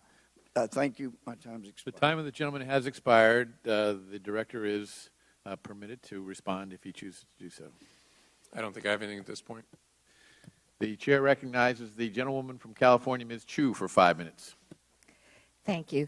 Director Comey, during this committee's oversight hearing last year, I asked you about the cases of Sherry Chen and Xiaoshang Qi, both U.S. citizens who were arrested by the FBI, accused of different crimes related to economic espionage for China, only to have those charges dropped without explanation. Since you last testified before the committee, both cases have been closed. Now, I know that you may not be personally familiar with the individual's cases or may not be inclined to comment on the facts of these cases to the committee today. However, would you be willing to provide a written explanation or possibly a summary of the investigations to clarify how and why the FBI handled the cases the way they did? I don't want to commit to that sitting here. We would certainly consider what we can supply consistent with things like the Privacy Act, but we'll certainly consider it. I'm familiar with the case. I remember your questions about it last year, and so we'll take a look at what we can share with you. We can't obviously do it in an open forum in any event. I understand that, but I appreciate the consideration. Now I'd like to address a different topic. Director Comey, your agency recently introduced an online initiative aimed at promoting education and awareness about violent extremism called Don't Be a Puppet. This program was designed to serve as a tool for teachers and students to prevent young people from being drawn toward violent extremism. However, national education groups, faith groups, and community organizations have raised serious concerns about the way in which the program presents the problem of violent extremism. Particularly troublesome is the website's charge that teachers and students should look for warning signs that a person may be on a slippery slope of violent extremism and to report activity that may or may not be indicative of radicalization. For instance, the website encourages students and teachers to report when others use unusual language or talk about traveling to suspicious places. The user of the website, however, is left to draw inferences about what constitutes a suspicious place or what language is unusual enough to be reported to a trusted authority. For example, a trip to France or Germany, which hosts many far-right extremist groups, may not sound suspicious to many users, but a trip to Saudi Arabia or Iraq, home to various Muslim holy sites, possibly would. So, on August 9th, the American Federation of Teachers led a number of national groups in a letter written to you, and Mr. Chair, I'd like to submit this for the record. And among the many concerns they raise is the potential for such initiatives to exacerbate the profiling and bullying of students of Middle Eastern background and what they over and above what they already experience. So how do you respond to the concerns expressed by the American Federation of Teachers about the impact of the FBI's Don't Be a Puppet program and the effect it may have on schools and immigrant communities? Well, thank you for that. I'm glad they shared their feedback. Boy, I hope either before or after the feedback they go on and actually go through the Don't Be a Puppet, because I've done it. I honestly can't understand the concerns. It's a very common sense thing. One of our big challenges is how, if a kid starts to go sideways towards violence, the people closest to him are going to see something likely. How do we get folks to a place where they're sensitized to make common sense judgments that this person may be headed in a very dangerous direction? It's never going to be perfect, but I actually think a lot of thought went into this, including faith groups, all kinds of civic groups, to make sure we got something that was good, common sense education for kids and for teachers. And so I'm a little bit at a loss.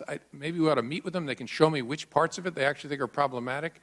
But I think it's a pretty darn good piece of work is my overall reaction. So Director Comey, you've gone to the website and looked at it. So what then would you consider to be a place that sounds suspicious, or what would you consider to be an unusual language that somebody is speaking, so much so that a student should report them to the authorities?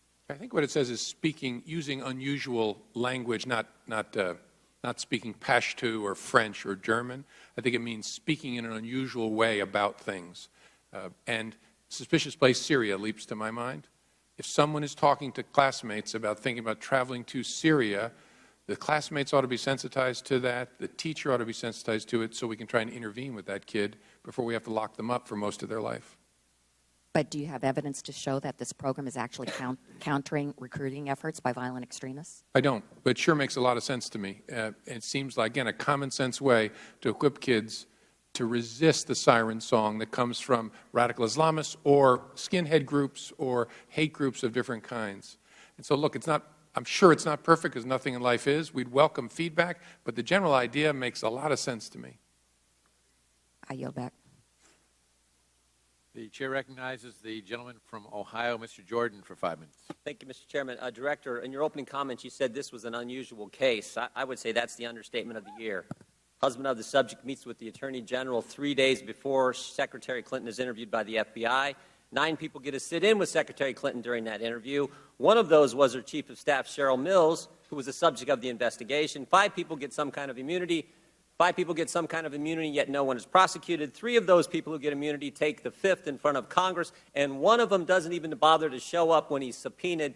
supposed to have been at that very chair you're sitting at. And of course, the Attorney General announces that she's going to follow your recommendations, even though she doesn't know what those recommendations are, the only time she's ever done that. So, of course, this was unusual. We've never seen anything like this, which sort of brings me to the post. I'd like to put up the post that some have talked about, which is the post by Mr. Combetta on Reddit. And you said earlier that you don't know if you examined this during your investigation, so let's examine it now. I need to strip out a VIP's address from a bunch of archived email. Basically, they don't want the VIP's email address exposed to anyone. Now, Director, when I hear the term strip out email address, I think of somebody's trying to hide something, somebody's trying to cover up something, and it sort of raises an important question from these two sentences. Who's the they who wants something hid, and who's the VIP who also wants something hid? Director Comey, is it likely the VIP well, actually not just a VIP, it's a very, very important person according to Mr. Combetta. Is it likely that that person is Secretary Clinton? Yes, sure. Okay, and is it also likely that the they refers to her Secretary Clinton's staff and specifically Cheryl Mills? I don't know that. Either her lawyers or some staff that had tasked him with the production. So one other thing that's important on that, if we could put that back up, one other thing that's important is the date. The date at the top says July 24th, 2014. So whenever I see a date, I'm sure you do the same thing, I always look at what's happening about that same time frame, what may have happened directly before that and maybe directly after that. So I went back to your reports that you guys had given to us. The first report back last month, August 18th, 2016, page 15. On page 15 it says, during the summer of 2014, State Department indicated to Cheryl Mills a request for Clinton's work-related emails would be forthcoming. State Department gives Cheryl Mills a heads up that she's got to go round up all of Secretary Clinton's email. On that same page it says the House Select Committee on Benghazi had reached an agreement with the State Department regarding production of documents on July 23rd, 2014, just the day before, which I find kind of interesting. Then from your report that we got just last week, after reviewing several documents dated in and around July 23rd, 2014, Paul Combetta had a conversation with Cheryl Mills, and after reviewing a July 24th, there's that date again, 2014 email from Brian Pagliano, Paul Combetta explained Cheryl Mills was concerned Clinton's then current email address would be disclosed publicly. So, it sure looks to me like it's Secretary Clinton, as you said, but also that it's Cheryl Mills and Brian Pagliano who are urging Mr. Combetta to cover this stuff up. You agree? From what you read, it sure sounds like they're trying to figure out a way to strip out the actual email address from what they produce. Well, they're actually trying to strip it all out. PST file, everything.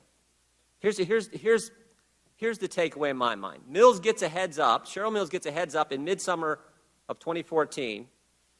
July 23rd, the day before Mr. Combetta's Reddit post, the Benghazi Committee and the State Department reach an agreement on production of documents. Cheryl Mills has a conversation with Paul Combetta. He goes on Reddit then and tries to figure out how he can get rid of all this email. Even though he's not successful then, he has to do it later down the road with BleachBit. And then the clincher. The clincher. Just last week, he's going online and trying to delete these Reddit posts. He's trying to cover up his tracks. He's trying to cover up the cover-up.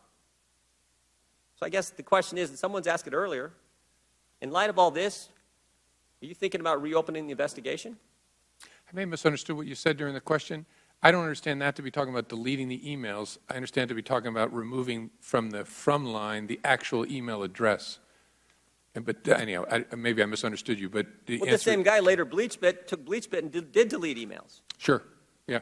So my question is, the guy you gave immunity to, the guy who took the fifth in front of us, is online trying to figure out how to remove email addresses, change evidence, later uses BleachBit, that guy, who won't testify in front of Congress, and he has correspondence with Cheryl Mills, a subject of the investigation, Cheryl Mills, who also got some kind of immunity agreement, Cheryl Mills, who walked out for part of the questions during the interview with the FBI.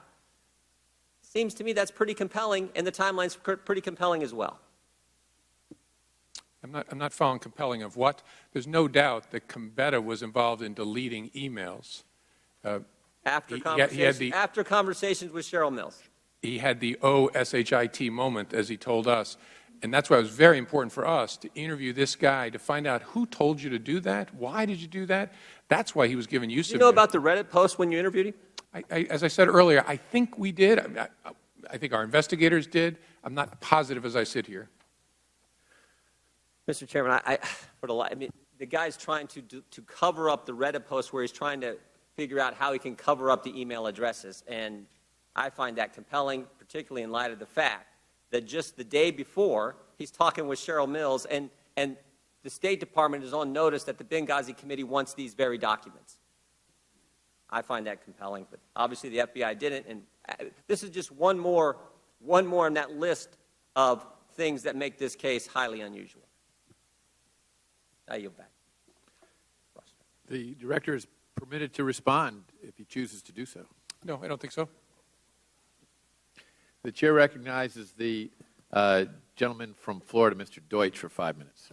Thank you, Mr. Chairman. Director Comey, the FBI is tasked with very serious responsibilities. You're on the front lines trying to prevent terrorist attacks. You're investigating public corruption. And as I told your agents on a recent visit to your Miami field office, I am grateful to you and your agents, all of the women and men of the FBI, for your dedication to and commitment to the pursuit of justice. We're most grateful. Now, one critical responsibility of the FBI is to investigate when American citizens violate federal laws involving improper contacts with foreign governments.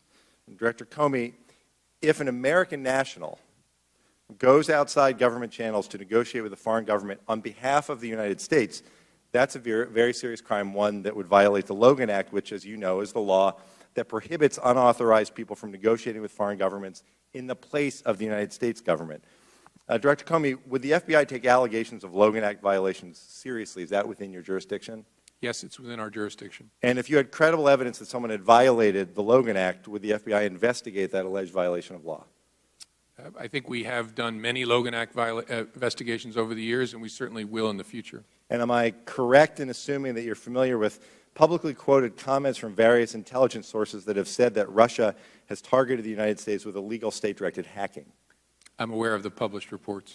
If an American citizen, Director Comey, conducted meetings with a Russian individual who has been sanctioned by the United States about potential weakening of U.S. sanctions policy in violation of the Logan Act, would the FBI investigate?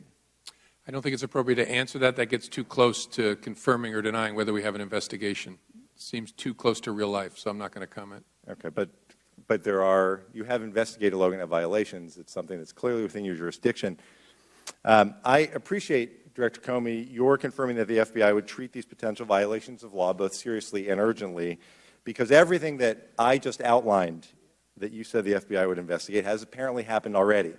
Public reports suggest that the Logan Act may have been violated by Carter Page, one of the men Donald Trump singled out as the top foreign policy advisor, though now the campaign appears eager to revise Mr. Page's role, given the attention rightly being given to his illicit negotiations with a sanctioned Russian official. I've read reports from Yahoo News from last week that law enforcement may already be looking into this issue, and I assume we all agree that the allegations are very serious.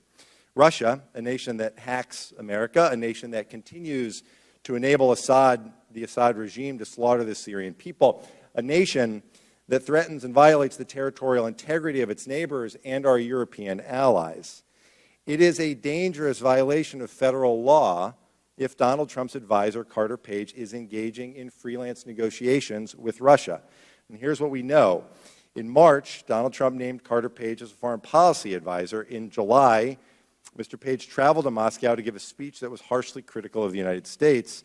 And during that trip, Mr. Page is reported to have also met with a Russian official named Igor Sechin, a member of Vladimir Putin's inner circle and the president of the petroleum company Rosneft, who was sanctioned by the United States under Executive Order 13361, prohibiting him from traveling to the United States or conducting business with U.S. firms. So Mr. Sechin has a clear and personal interest in lifting U.S. sanctions against him and other top Russian officials put in place by President Obama after Russia's military action in Ukraine.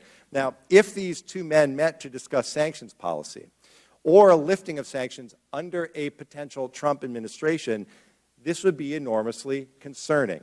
Just last week, the press reported that U.S. intelligence officials are seeking to determine whether an American businessman identified by Donald Trump as one of his foreign policy advisors has opened up private communications with senior Russian officials, including talks about possible lifting of sanctions. Mr. Comey, it is illegal if Trump's advisor met with Russians who have been sanctioned by the United States about lifting these sanctions, and I am grateful for your reassurances this morning that the FBI would investigate potential violations of the Logan Act by any individual who engages in unauthorized negotiations with a foreign government. I remind my colleagues that Donald Trump invited Russia to hack the United States. I remind my colleagues that Donald Trump suggested breaking America's long-standing commitment to our NATO allies and weakening U.S. sanctions against Russia. Is there a connection between these reckless and dangerous policy proposals and the potential violation of the Logan Act by Donald Trump's Russia advisor? Mr. Comey, we appreciate very much the FBI's vigilance in pursuing justice. Mr. Chairman, I yield back.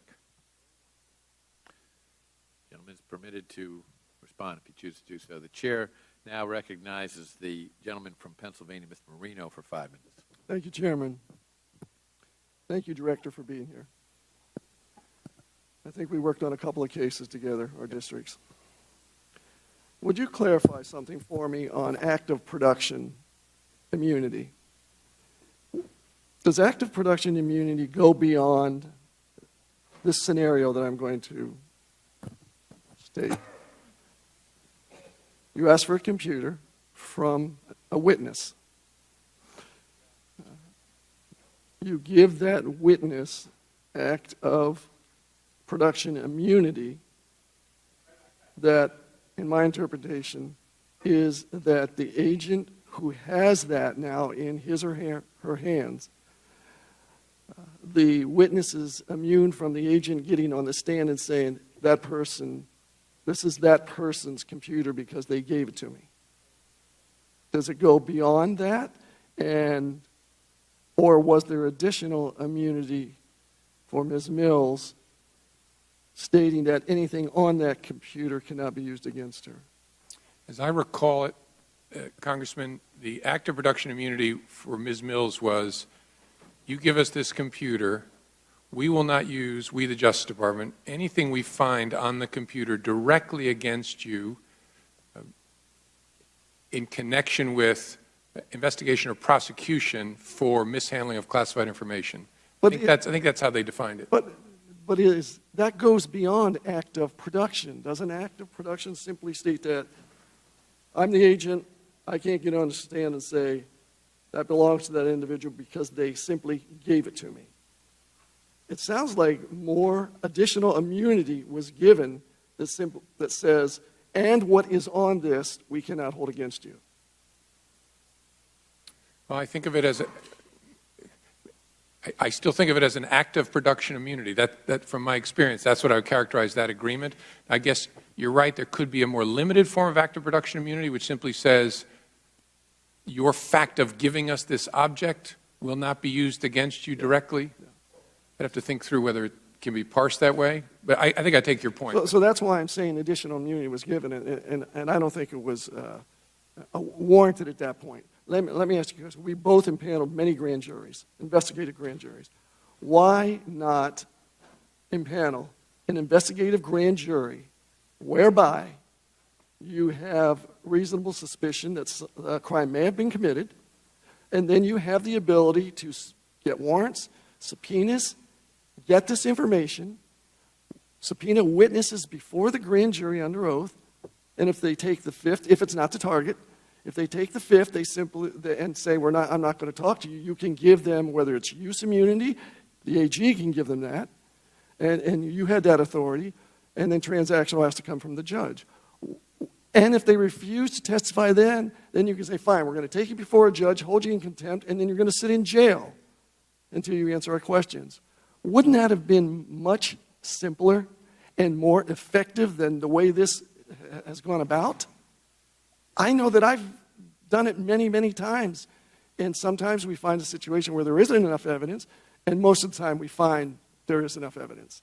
Yeah. No, it's a reasonable question. And I don't want to talk about grand jury in connection with this case. That's why I posed it the way I did. Right. From our training, we know we're never supposed to talk about grand jury publicly, but I can answer more generally than that. If anytime you're talking about the prospect of subpoenaing a computer from a lawyer that involves the lawyer's practice of law, you know you're getting into a big Megillah. Okay, please let me interrupt you. Sure. I understand that clearly. Why did you not decide to go to an investigative grand jury? It would have been cleaner, it would have been much simpler, and you would have had more authority to make these witnesses testify. Not the target, but the witness testify. That seems the way to go, Director. We've done it thousands of times. This just was too convoluted. Yeah, again, I need to steer clear of talking about grand jury use in a particular matter. In general, in my experience, you can often do things faster with informal agreements, especially when you're interacting with lawyers.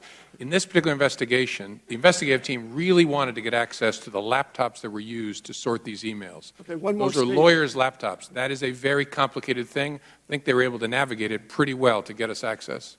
The media says that Ms. Clinton repeated, the media says, 41 times that I do not recall or do not remember, or variations of that. Is that a fact? Or I don't know.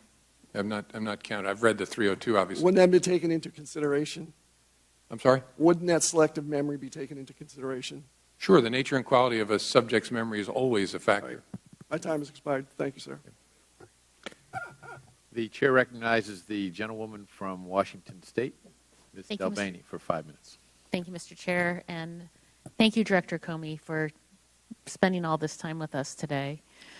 In 2010, the White House set up the Vulnerabilities Equities Process, the VEP, and implemented it in 2014 so it could give the government a process for determining whether, how, and when to disclose vulnerabilities to technology companies so that they would be able to address those vulnerabilities and patch them. And in a couple situations, I know there was disclosure from the FBI in April of this year. The FBI informed Apple of a security flaw in older versions of iOS and OS X. Its first vulnerability disclosure to Apple under the Vulnerability Equities Process. In May of this year, the FBI Cyber Division warned the private sector about a fake USB device charger that can log the keystrokes of certain wireless keyboards. And that was 15 months after the FBI discovered the vulnerability. In the warning, the FBI stated, quote, if placed strategically in an office or other location where individuals might use wireless devices, a malicious cyber actor could potentially harvest personally identifiable information, intellectual property, trade secrets, passwords, or other sensitive information, end quote. Other instances of the FBI using the VEP are scarce. And indeed, there have been reports that it's rare for the FBI to use this process. And so I wanted to ask you why this is and what's your view of the process.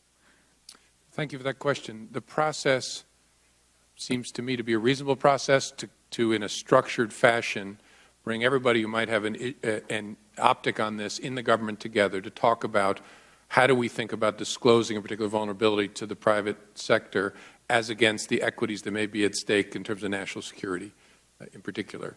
And so I think it makes sense to have such a process. The FBI participates in it when we come across a vulnerability that we know the vulnerability and that falls within the VEP's jurisdiction. I don't know the particulars of the case. You said there was a 15-month delay in disclosing a particular vulnerability. I don't know enough to react to that. Probably wouldn't react in an open forum in any event, but that's my overall reaction. And does every vulnerability you discover go through this process in terms of understanding whether or not you would disclose? I think there's a definition of what falls under the process. You have to know the vulnerability.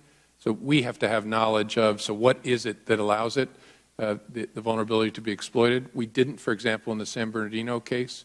We bought access, but we didn't know the vulnerability, what was behind it. But I forget the definition as I sit here of which vulnerabilities have to be considered.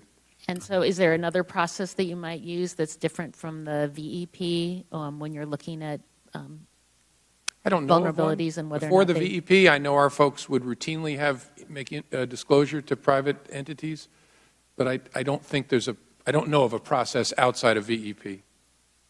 And so, but you're not sure if in every situation the VEP is used whenever you discover a vulnerability.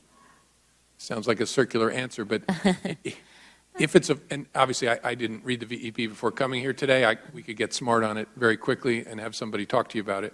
But if it falls in the definition of things that have to be discussed at the VEP, of course we do. I just can't remember what that definition is exactly. Okay, I'm trying to understand if a vulnerability is discovered, if there's always a standard process that you would go through to understand whether or not that information would be disclosed, and if that process is the VEP. That's the... Yeah, that's a great question. I don't know the answer to that, whether there's a set of vulnerabilities that would fall outside of the VEP process, and if that's the case, how do we deal with it? I don't know sitting here. Thanks. If you have other feedback on that, I'd appreciate it at another time. Okay. In August, you said that stakeholders needed to take some time to collect information on the going dark issue and come back afterward to have an adult conversation. And I agree with you. And so I wondered if you would agree that there's room for us to work together on ways to help law enforcement that don't include mandating a backdoor. Totally. I keep reading that I'm an advocate of backdoors. I want to mandate backdoors. I am not. I have never advocated we have to have backdoors.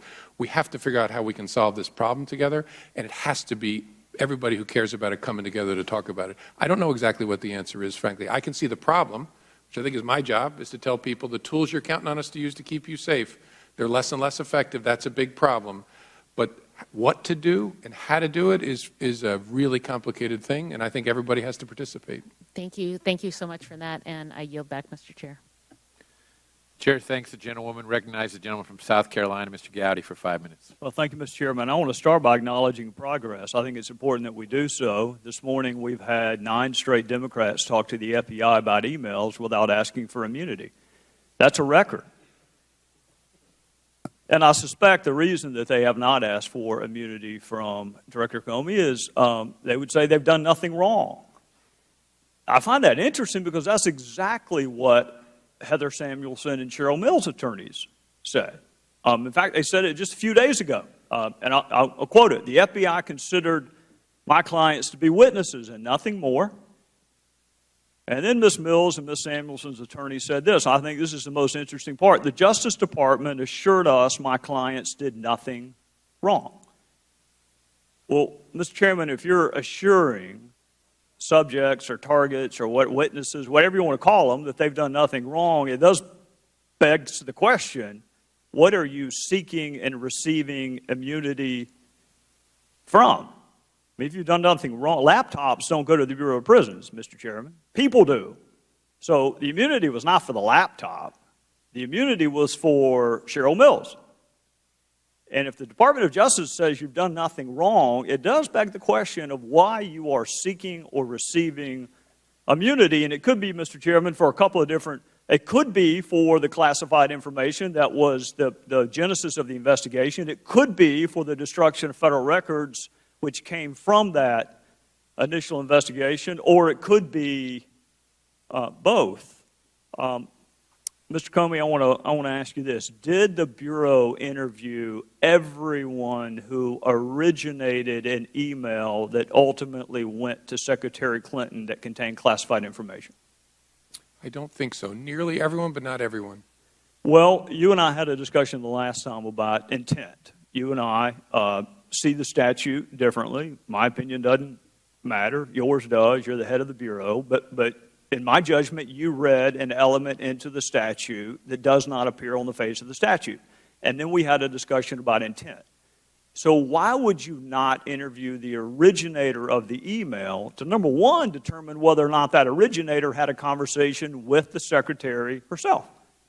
There were a handful of people who the team decided it wasn't a smart use of resources to track down. One was a civilian in Japan, as I recall, who had forwarded something that somehow got classified as it went up, and the other were a group of low-level State Department people deployed around the world who had written things that ended up being classified.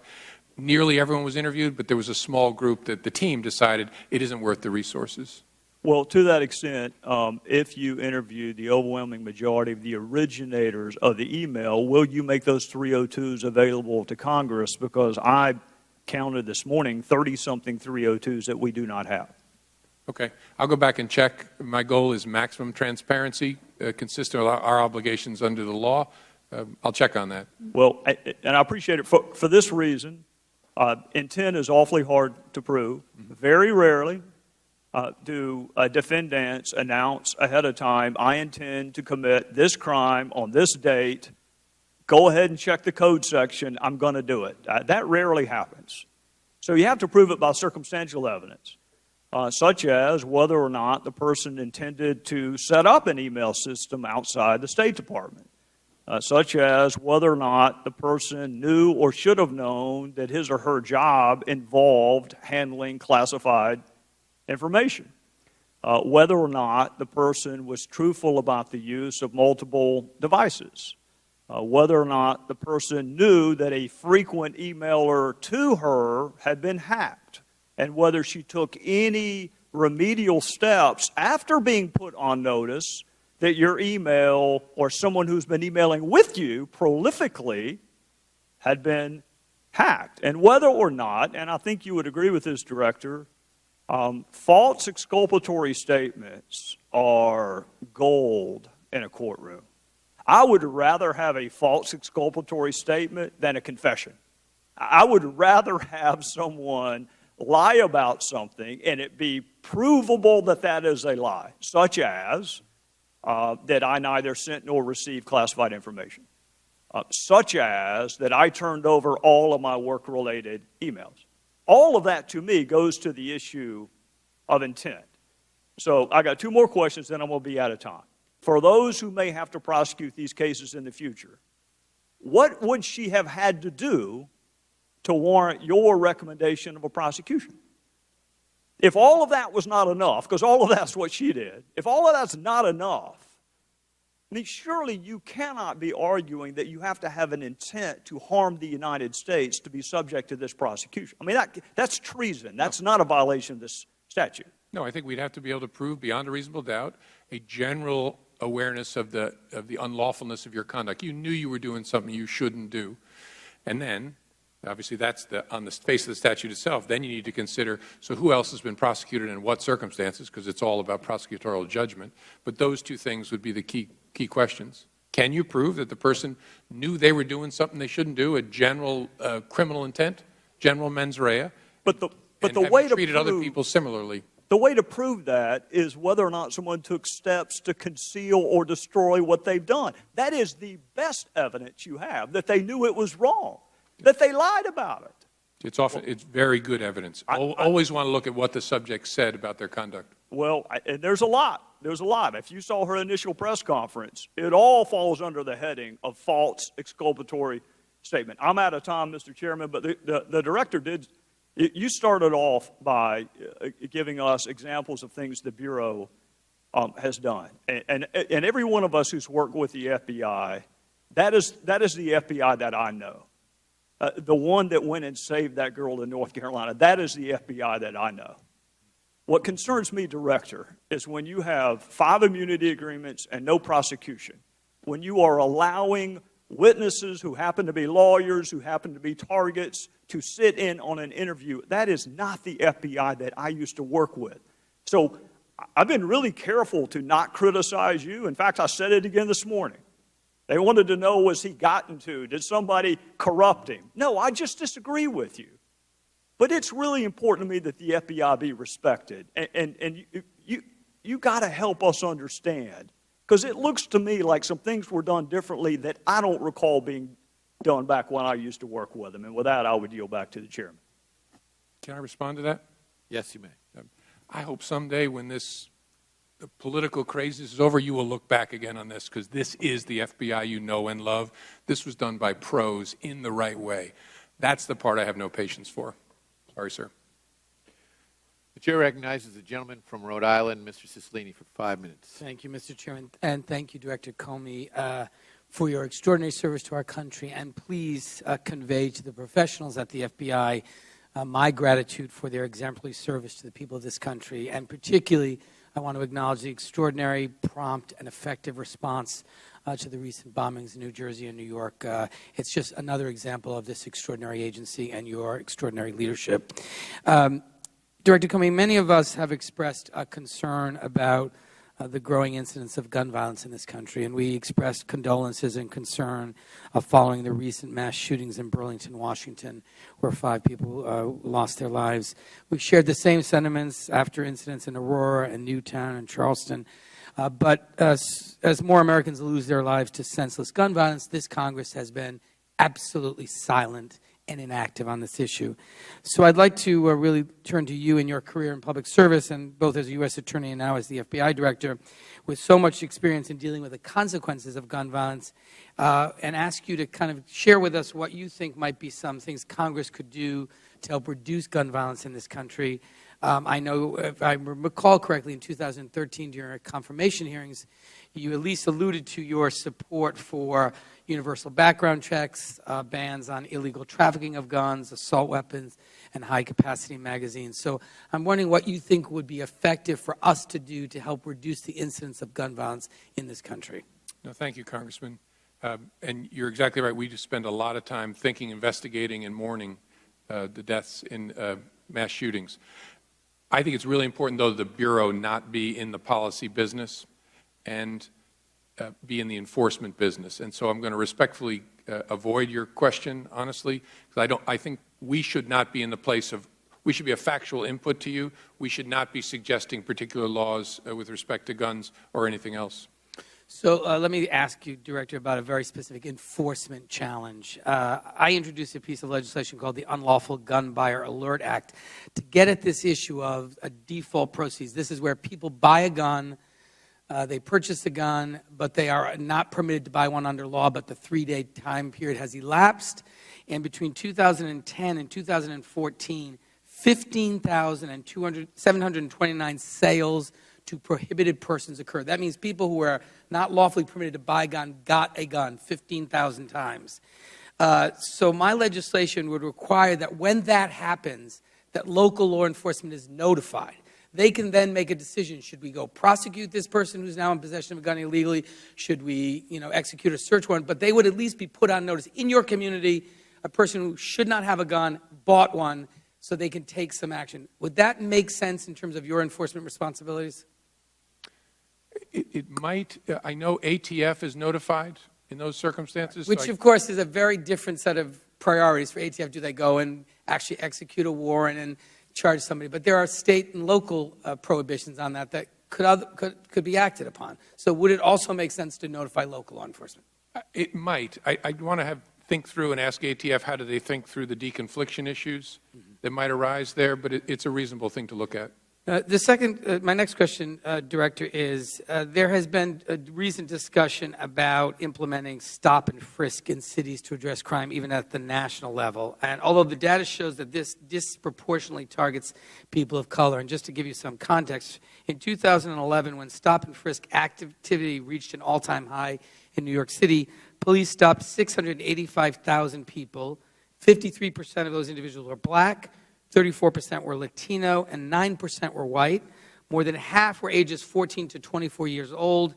And of the 685,000 people that were stopped and frisked, 88% were neither arrested nor received any sort of citation.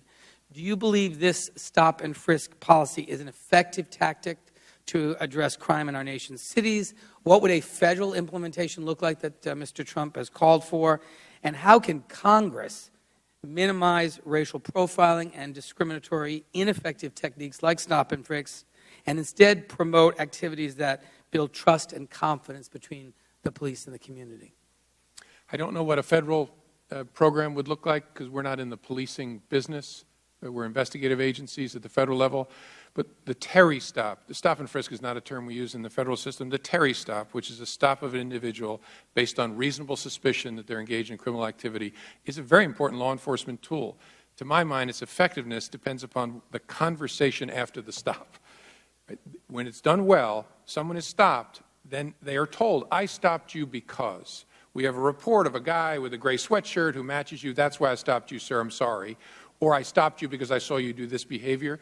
Because the danger is what's an effective law enforcement technique can become a source of estrangement for a community, and you need the help of the community. So it's an important tool when used right, and what makes the difference between right and wrong is what's the nature of the conversation with the person you stopped. Thank you, Director. Mr. Chairman, I would just like to finally associate myself with the remarks of Congressman Deutsch regarding the Logan Act violations and the remarks of many of my colleagues regarding the attempts by the Russians to interfere with our democracy and electoral process, and take great comfort in the Director's commitment to continue to understand this as an important responsibility of the agency to protect the integrity of our democracy. And with that, I yield back.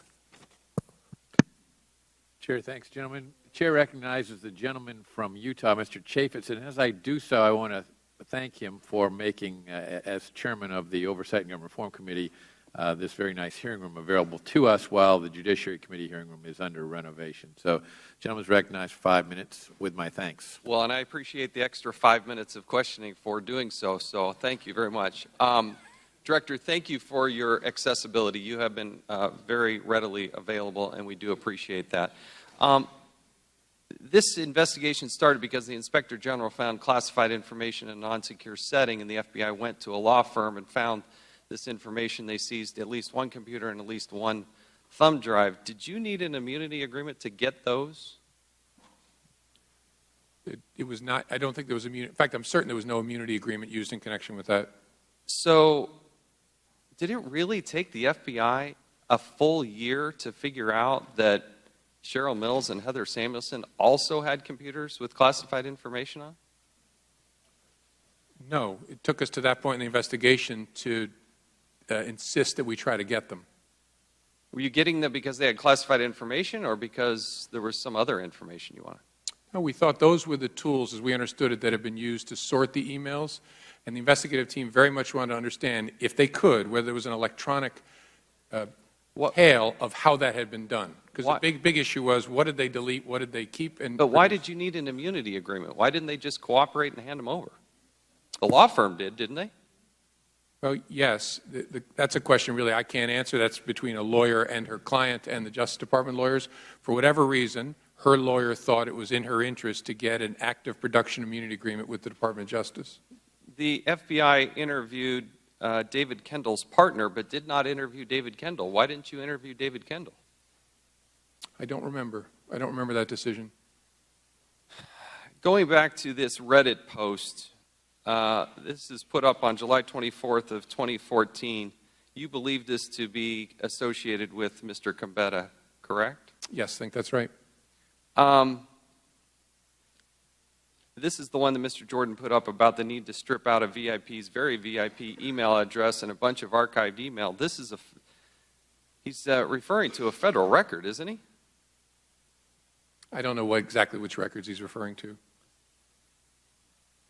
How is this not a conscious effort to alter federal records?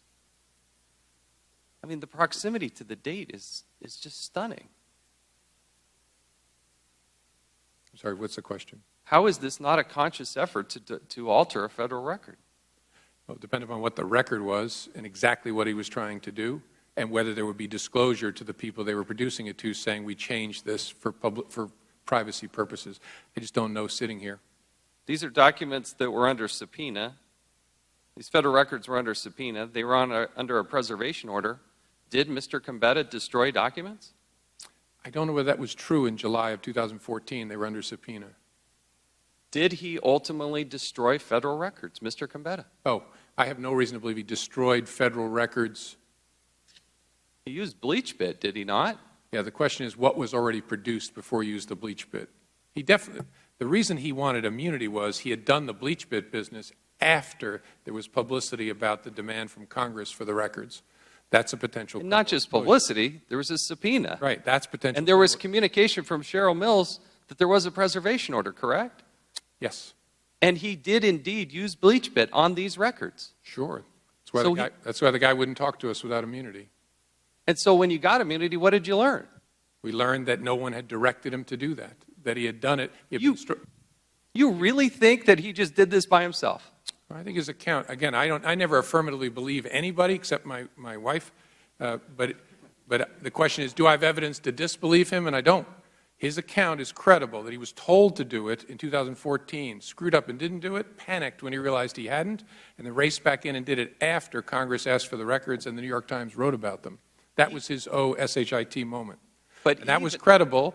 Again, I don't believe people, but we did not have evidence to disbelieve that and establish someone told him to do that. No email, no phone call, nothing. The hope was, if he had been told to do that, that would be a great piece of evidence. If we give him immunity, maybe he'll tell us, so-and-so told me to, so-and-so asked me to, and then we're working up the chain. But he did indeed destroy federal records, and he was told at some point to do this, correct? Who told him to do that initially? When he was supposed to do it in December, and he didn't do it. Who told him to do that? One of Secretary Clinton's staff members, I can't remember sitting here, we know that. One of her lawyers might have been Cheryl Mills. Someone on the team said, we don't need those emails anymore, get rid of the archive file. This is what's unbelievable about this, because there's classified information, there are federal records that were indeed destroyed. And that's just the fact pattern. Let's go back to this. Here's the other thing that I draw to your attention that is new. September 15th of this year, I issued a subpoena from the Oversight and Government Reform Committee. On these Reddit posts, 4 days later, they were destroyed or taken down. They were deleted. I would hope the FBI would take that into consideration. Again, we're trying under a properly issued subpoena to get to this information. Let's go to Heather Mills real quick. How does in the 2016 interview with Cheryl Mills, she says, quote, Mills did not learn, in the interview report, the interview summary from the FBI, Mills did not learn Clinton was using a private email server until after Clinton's tenure. Back, also, you have this interview with Mr. Pagliano, who said he approached, quote, Pagliano then approached Cheryl Mills in her office and relayed a State Department employee's concerns regarding federal records retention and the use of a private server. Pagliano remembers Mills replying that former secretaries of state had done similar things, to include Colin Powell. It goes then on to a page 10, and this is what I don't understand. The FBI writes, Clinton's immediate aides, to include Mills, Abedin, Sullivan, and a redacted name, told the FBI they were unaware of the existence of a private server until after Clinton's tenure at State or when it became public knowledge. But if you look back at the email from Heather Mills, if you go back to 2010, this is to Justin Cooper, okay? Mills to Cooper, who does not, he works for Clinton's. He doesn't work for the State Department. FYI, HRC email coming back. Is server okay? Cooper writes back, you are funny. We're on the same server. She knew there was a server. When there was a problem with Hillary Rodham Clinton's emails, what did they do? She called the person who has no background in this, who's not a State Department employee, no security clearance, and then tells the FBI, well, I never knew about that. But there's direct evidence that contradicts this. How do you come to that conclusion and write that in the summary statement that she had no knowledge of this? That's a question? Yes. The time of the gentleman has expired, but the director will answer the question. I don't remember exactly sitting here. Having done many investigations myself, there's always conflicting recollections of facts, some of which are central, some of which are peripheral. I don't remember sitting here about that one. The chair recognizes the gentleman from Florida, Mr. DeSantis, for 5 minutes. Director Comey, violent crime is up in this country, isn't it? Our UCR stats we just released show a rise in homicide and other violent crime in 15. The violent crime, I think, was about 4%, but the homicides were up 10%. Is that correct? Right, 10.8%. And that's a pretty startling, concerning increase. Do you agree? Yes, it is concerning. Now, I don't know if you have data in 2016, but is your sense that 2016 is going to look closer to 2015, or will it be, is there any indication that the rate's going to go back down? No, we continue to see spikes in some big cities in a way we can't quite make sense of. There's no doubt that some 15 to 30 cities are continuing to experience a spike. Whether that'll drive the whole number up, I don't know. Now, the FBI has now assumed control of the Dahir Adan, the Minnesota stabbing terrorist investigation. Is that confirmed that that was a terrorist attack at this point? We're still working on it. It does look like, at least in part, he was motivated by some sort of inspiration from radical Islamic groups. Which groups and how, we're not sure of yet. But he was praising Allah, was asking at least one of the potential victims whether they were Muslim, and I know ISIS did take responsibility for it, correct? They claim responsibility. That isn't dispositive for us, because they'll claim responsibility for any savagery they can get their name on. But we're going through his entire electronic record and history of all of his associations to try and understand that. Now, there was a report from the House Homeland Security last year that said that Minnesota was actually the #1 source for ISIS fighters in the United States. One, do you acknowledge that, or do you agree that that's true? And if so, why is Minnesota churning out so many jihadists? I don't know for sure whether that's true, but it sounds about right. We have very few ISIL fighters from the United States, even over the last 2 years. There have been a number of Somali American heritage young men who've gone to fight with al-Shabaab in Somalia and with ISIL. I suspect the reason is that's one of the few areas in the United States where we have a large concentration susceptible to that recruiting. The great thing about America is everybody's kind of dispersed. That's one of the areas where there's an immigrant Muslim community that seems to be susceptible for some reason. In small measure, again, we're talking about 8 people, I think the number is. But that's my reaction to that. Well, what's the FBI doing to deal with the problem? You have an insular community that may make this problem more significant. So how is the FBI combating that? Oh, in a bunch of different ways, with lots of partners to make sure we know the folks especially the Somali American community in Minneapolis. The U.S. Attorney there has done a great job. Have they been helpful with the FBI? Very, because they don't want their sons or daughters involved in this craziness any more than anybody else does.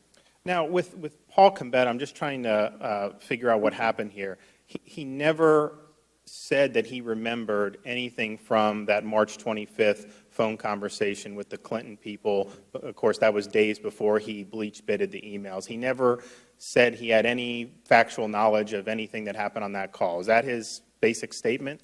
So I read the 302s. He didn't really provide any information. I can't remember for sure it being the 302. You've probably seen it more recently. Well, I saw one 302 said that he pled the Fifth. Obviously, he was given immunity. Another said that there was an invocation of attorney-client privilege at one time in one of the other summaries. So I'm just trying to figure out, what happened with Combetta. Why was he not able to provide information? He had immunity. This was something that was much more fresh in his mind than previous conversations with Clinton people would have been. And yet you said he was credible. To me, feigning ignorance, that is not credible given the timeline where you have the New York Times saying that this server existed. The House immediately sends a subpoena. He has this conversation, and then lo and behold, a few days later, all the emails are bleach-bitted. Oh, he told us that with immunity, that no one directed him to do it, instructed him to do it. We developed no evidence to contradict that. Again, we're never in the business of believing people. The question is always, what evidence do we have that establishes disbelief? We don't have any contrary evidence. His account is uncontradicted by hard facts. Well, he's in a situation where these things are now under a subpoena, and he has conversations with people who they potentially could implicate, and then he takes this action. So I guess the question is it more reasonable to think that he just would have said, oh, you know what, I just need to all of a sudden bleach-bit this stuff without any direction at all? I just find that to be something that is difficult to square. Let me ask you this. In September, you sent a memo to your employees at the FBI basically defending the way the Bureau handled this investigation. Why did you send that? It was about how we were doing transparency, because there was all kinds of business about whether we were trying to hide stuff by putting it out on a Friday, and I wanted to equip our workforce with transparency about how we were doing our productions to Congress so they can answer questions from their family and friends. I want them to know we're conducting ourselves the way they would want us to. And because you mentioned former agents and people in the community, I mean, this has provoked some controversy within the ranks of current and former agents? Not within the FBI. Again, who knows what people don't tell the director, but I should have asked Mr. Gohmert. If there are agents of the FBI who are concerned or confused about this, please contact me. We'll get you the transparency you need to see that your brothers and sisters did this the way you would want them to.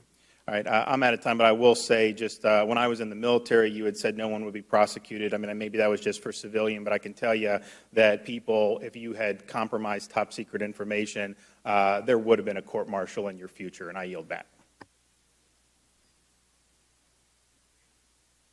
Would the Director care to respond to that? No, fine.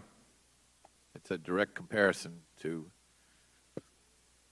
the finding of yourself that, as you stated in your news conference, that no prosecutor would prosecute somebody under similar circumstances. I understood Mr. DeSantis to be expressing a personal opinion. I accept that at face value. I just haven't seen the cases that show me on the public record that that's true. But I accept his good faith.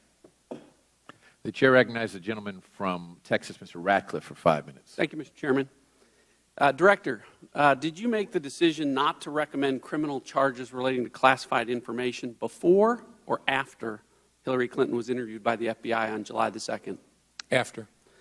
Okay, then I'm going to need your help in trying to understand how that's possible. I think there's a lot of prosecutors or former prosecutors that are shaking our heads in how that could be the case. Because if there was ever any real possibility that Hillary Clinton might be charged for something that she admitted to on July the 2nd, why would two of the central witnesses in a potential prosecution against her be allowed to sit in the same room to hear the testimony?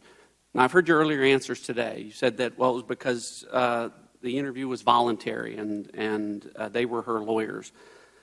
But I think you're skirting the real issue there, Director. First of all, the fact that it was voluntary, it didn't have to be, right? You could have impaneled an investigative grand jury. She could have been subpoenaed. And I know you've said that you can't comment on that, and I don't really care about the decision about whether or not there should have been a grand jury here. But since you didn't have one, it goes to the issue at hand about whether or not this interview should have ever taken place. With due respect to the answers that you've given, the FBI and the Department of Justice absolutely control whether or not an interview is going to take place with other witnesses in the room, because the simple truth is, if, under the circumstances as you've described, those interviews never take place. If there was ever any possibility that something Hillary Clinton might have said on July 2nd could have possibly resulted in criminal charges that might possibly resulted in a trial against her relating to this classified information, well, then to use your words, Director, I don't think that there's any reasonable prosecutor out there who would have allowed two immunized witnesses central to the prosecution to proving the case against her to sit in the room with the interview, the FBI interview of the subject of that investigation. And if I heard you earlier today, in your long career, I heard you say that you've never had that circumstance. Did I hear you correctly? That's correct. But okay, and I never have either, and I've never met a prosecutor that's ever had that. So, to me, the only way that an interview takes place with the two central witnesses and the subject of the investigation is if the decision has already been made that all three people in that room are not going to be charged. Okay, can I respond? Yes, please. I know in our political life sometimes people casually accuse each other of being dishonest, but if colleagues of ours believe I am lying about when I made this decision, please urge them to contact me privately so we can have a conversation about this. All I can do is tell you again, the decision was made after that because I didn't know what was going to happen in that interview. She maybe lied during the interview in a way we could prove. Let me finish. I would also urge you to tell me what tools we have as prosecutors and investigators to kick out of an interview someone that the subject says is their lawyer. That's not my point. The interview never should have taken place if you were going to allow the central witnesses that you needed to prove the case to sit there and listen to the testimony that the subject was going to give. It never happens. It never happened to you, and it's never happened to me or any other prosecutor that I've met. And I know you've defended the people that were involved in this as being great, but if it's never happened, I wonder why this is a case of first precedent with respect to that practice that you and I have never seen in our careers. You and I don't control the universe of what's happened. I suspect it's very unusual. A key fact, though, that maybe is leading to some confusion here is we had already concluded we didn't have a prosecutable case against Heather Samuelson or Cheryl Mills at that point. If they were targets of our investigation, maybe we would have canceled the interview. But frankly, our focus was on the subject. The subject at that point was Hillary Clinton. All right, let me move on. According to the FBI's own documents, Paul Gambetta was, in his first interview on February the 18th, told FBI agents that he had no knowledge about the preservation order for the Clinton emails. Correct? I don't know the dates of that, but I'm sure it's in the 302. Okay, but then 2.5 months later, on May the 3rd, his second interview, he made a 180-degree turn. And he admitted that, in fact, he was aware of the preservation order, and he was aware of the fact that that meant that he shouldn't disturb the Clinton emails. Correct? Yep. Okay, well then I need your help again here, because when I was at the Department of Justice, your reward for lying to federal agents was an 18 U.S.C. 1001 charge or potential obstruction of justice charge. It wasn't immunity. Depends on where you're trying to go with the investigation. If it's a low-level guy and you're trying to move up in the chain, you might think about it differently. Well, he lied to an FBI agent. You don't think that's important? Oh, it's very important. Happens all the time. Unfortunately, it's very, very important. Sometimes you prosecute that person and end their cooperation. Sometimes you try and sign them up. But if they lie to an FBI agent after they're given immunity, they violated the terms of their immunity agreement. Oh, sure, after the agreement. And so that's my point. He shouldn't have immunity anymore. Oh, I'm sorry, I may have misunderstood you.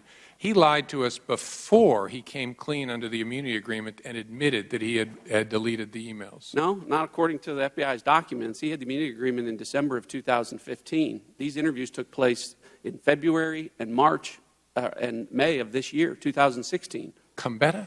Gambetta. Okay, then I'm confused and misremembering, but I don't think that's right. Okay, well, my time's expired, but I have one last question, and I think it's important. At this point, based on everything, do you think that any laws were broken by Hillary Clinton or her lawyers? Do I think that any laws were broken? Yeah. I don't think there's evidence to establish that. Okay. Well, I think you're making my point when you say there's no evidence to establish that. Maybe not in the way she handled classified information, but with respect to obstruction of justice. And you've got a pen here. I just want to make sure the record's clear about the evidence that you didn't have, that you can't use to prove. So this comes from the FBI's own report. It says that the FBI didn't have the Clintons' personal Apple server used for Hillary Clinton work emails. That was never located, so the FBI could never examine it. An Apple MacBook laptop and thumb drive that contained Hillary Clinton's email archives was lost, so the FBI never examined that. 2 BlackBerry devices, provided the FBI didn't have SIM cards or SD data cards. 13 Hillary Clinton personal mobile devices were lost, discarded, or destroyed with a hammer, so the FBI clearly didn't examine those. Various server backups were deleted over time, so the FBI didn't examine that. After the State Department and my colleague Mr. Gowdy here notified Ms. Clinton that her records would be sought by the Benghazi Committee, copies of her emails on the laptops of both of her lawyers, Cheryl Mills and Harold Mills, and Heather Samuelson, were wiped clean with bleach bits, so the FBI didn't review that. After those emails were subpoenaed, Hillary Clinton's email archive was also permanently deleted from the Platte River Network with bleach bit, so the FBI didn't review that. And also after the subpoena, backups of the Platte River server were manually deleted. Now, Director, hopefully that list is substantially accurate because it comes from your own documents. My question to you is this. Any one of those in that very, very long list, to me, says obstruction of justice. Collectively, they scream obstruction of justice. And to ignore them, I think, really allows not just reasonable prosecutors, but reasonable people to believe that maybe the decision on this was made a long time ago not to prosecute Hillary Clinton. And with that, I yield back. Director, do you care to respond? Very briefly, to ignore that which we don't have, we're in a fact-based world. So we make evaluations based on the evidence we're able to gather using the tools that we have. So it's hard for me to react to these things that you don't have. So that's my reaction to it. The chair recognizes the gentleman from Texas, Mr. Farenthold, for 5 minutes. Thank you very much. Director Comey, thank you for being here. I know there are a lot of things you would probably much rather be doing than sitting on the hot seat, so to speak. And here's where I'm coming from on this. You've been asked a lot of questions today about the Clinton investigation. And what I'm hearing from folks back in Texas, and I'm just going to take a big picture view of this, is this stuff just simply doesn't pass the smell test on a lot of areas. You just had my colleague from Texas, Mr. Ratcliffe, list a long list of things that y'all didn't have in the investigation. You've been asked earlier today, well, would you reopen the investigation? What would it take to get you to reopen the investigation? We've had 5 people given immunity, which basically we got nothing when, perhaps a plea agreement or something else might have worked. You have your interpretation in your previous testimony before Congress that Section 793F required intent when, in fact, the standard is gross negligence. And it is just a long list of things that just have people scratching their heads going, if this were to happen to me, I would be in a world of hurt, probably in jail. And how do you respond to people who are saying that this is not how an average American would be treating, this is only how Hillary Clinton would be treated? Yeah, look, I've heard that a lot, and my response is demand, when people tell you that others have been treated differently, demand from a trustworthy source the details of those cases. Because I am a very aggressive investigator. I was a very aggressive prosecutor. I have gone back through 40 years of cases, and I'm telling you, under oath, that to prosecute on these facts would be a double standard, because Jane and Joe Smith would not be prosecuted on these facts. Now, you'd be in trouble. That's the other thing I've had to explain to the FBI workforce. You use an unclassified email system to do our business, and in the course of doing our business, talk about classified topics, you will be in big trouble at the FBI. I'm highly confident of that. I'm also highly confident, in fact certain, you would not be prosecuted. That's what folks tend to lump together. So I care deeply about what people think about the justice system, and that it not have 2 standards. It does not, and this demonstrates But you look at General Petraeus in his handling of classified information. You look at, and I'll go back to what you're saying. But when you look at it, demand to know the facts. I don't want to dump on General Petraeus, because the case is over, but I would be happy to go through how very different that circumstance is than this circumstance. And you talk about, you tell your FBI agents, if you do what we're investigating here with material from the FBI, you'd be a world of trouble. I would assume that could potentially be fired. Is Hillary Clinton she didn't get in any trouble at the State Department. The only trouble she's got now is trying to explain it to the American people. Right, she's not a government employee, so the normal range of discipline that would be applied to FBI employees if they did something similar doesn't apply. And I think that's some of the reason for people's confusion, lumping these two together, and their frustration, but it is what it is. And all I can tell people is demand the facts. When people tell you, oh, so-and-so has been treated differently, demand the facts on that. All right, so if somebody were to, let's just do a hypothetical. Let's say somebody here in Congress were to email my personal email some classified information, and I get my phone, it comes to my cell phone too, my personal email comes to my personal cell phone. I look at it and go, wow, that probably shouldn't be on there, and don't do anything. I mean, to me, that's being grossly negligent with classified information. And that's a violation of 793F. And that's exactly what Hillary Clinton did, I think. I mean, at what point do you get to intent? The classified information was on an unsecure server, you knew it was there, and you didn't do anything about it. To me, that's gross negligence, period. I would think I would be prosecuted for that. Yeah, I'm confident that you wouldn't, but we just have to agree to disagree. All right, if I ever get in trouble, I'm going to save this clip. Don't do it. Well, I guess I can't control Congress. If you work for us, don't do it. No, I have absolutely no intention of doing it. So again, I just want to say, don't get frustrated when we continue to ask these questions, because we're not badgering you because we want to badger you. We are talking to you because the American people are upset about this and don't think it was handled appropriately, and that's the basis, at least, of my questioning, and I thank you for appearing here. And I totally understand that I think there are lots of questions people have, which is why I've worked so hard to try and be transparent. There's never been this kind of transparency in a criminal case, ever. but because I understand the questions and the importance of it, I've tried. But I hope people will separate two things: questions about facts and judgment from questions and accusations about integrity. As I said before, you can call us wrong, you can call me a fool, you cannot call us weasels. Okay, that is just not fair. And I hope we haven't gotten to a place in American public life where everything has to be torn down on an integrity basis just to disagree. You can disagree with this. There is just not a fair basis for saying that we did it in any way that wasn't honest and independent. That's when I get a little worked up. Sorry. I'm out of time. The chair recognizes the gentleman from Michigan, Mr. Bishop, for 5 minutes. Thank you. Thank you, Director Comey. I appreciate your testimony here today. Just in follow-up to all this discussion regarding the Clinton investigation, specifically with regard to the interview of Secretary Clinton, I'm holding in my hand a memorandum from Deputy Attorney General James Cole. It's dated May 12, 2014. This memorandum was issued to you and others on the policy concerning electronic recording of statements. Are you familiar with this memorandum? Mm-hmm.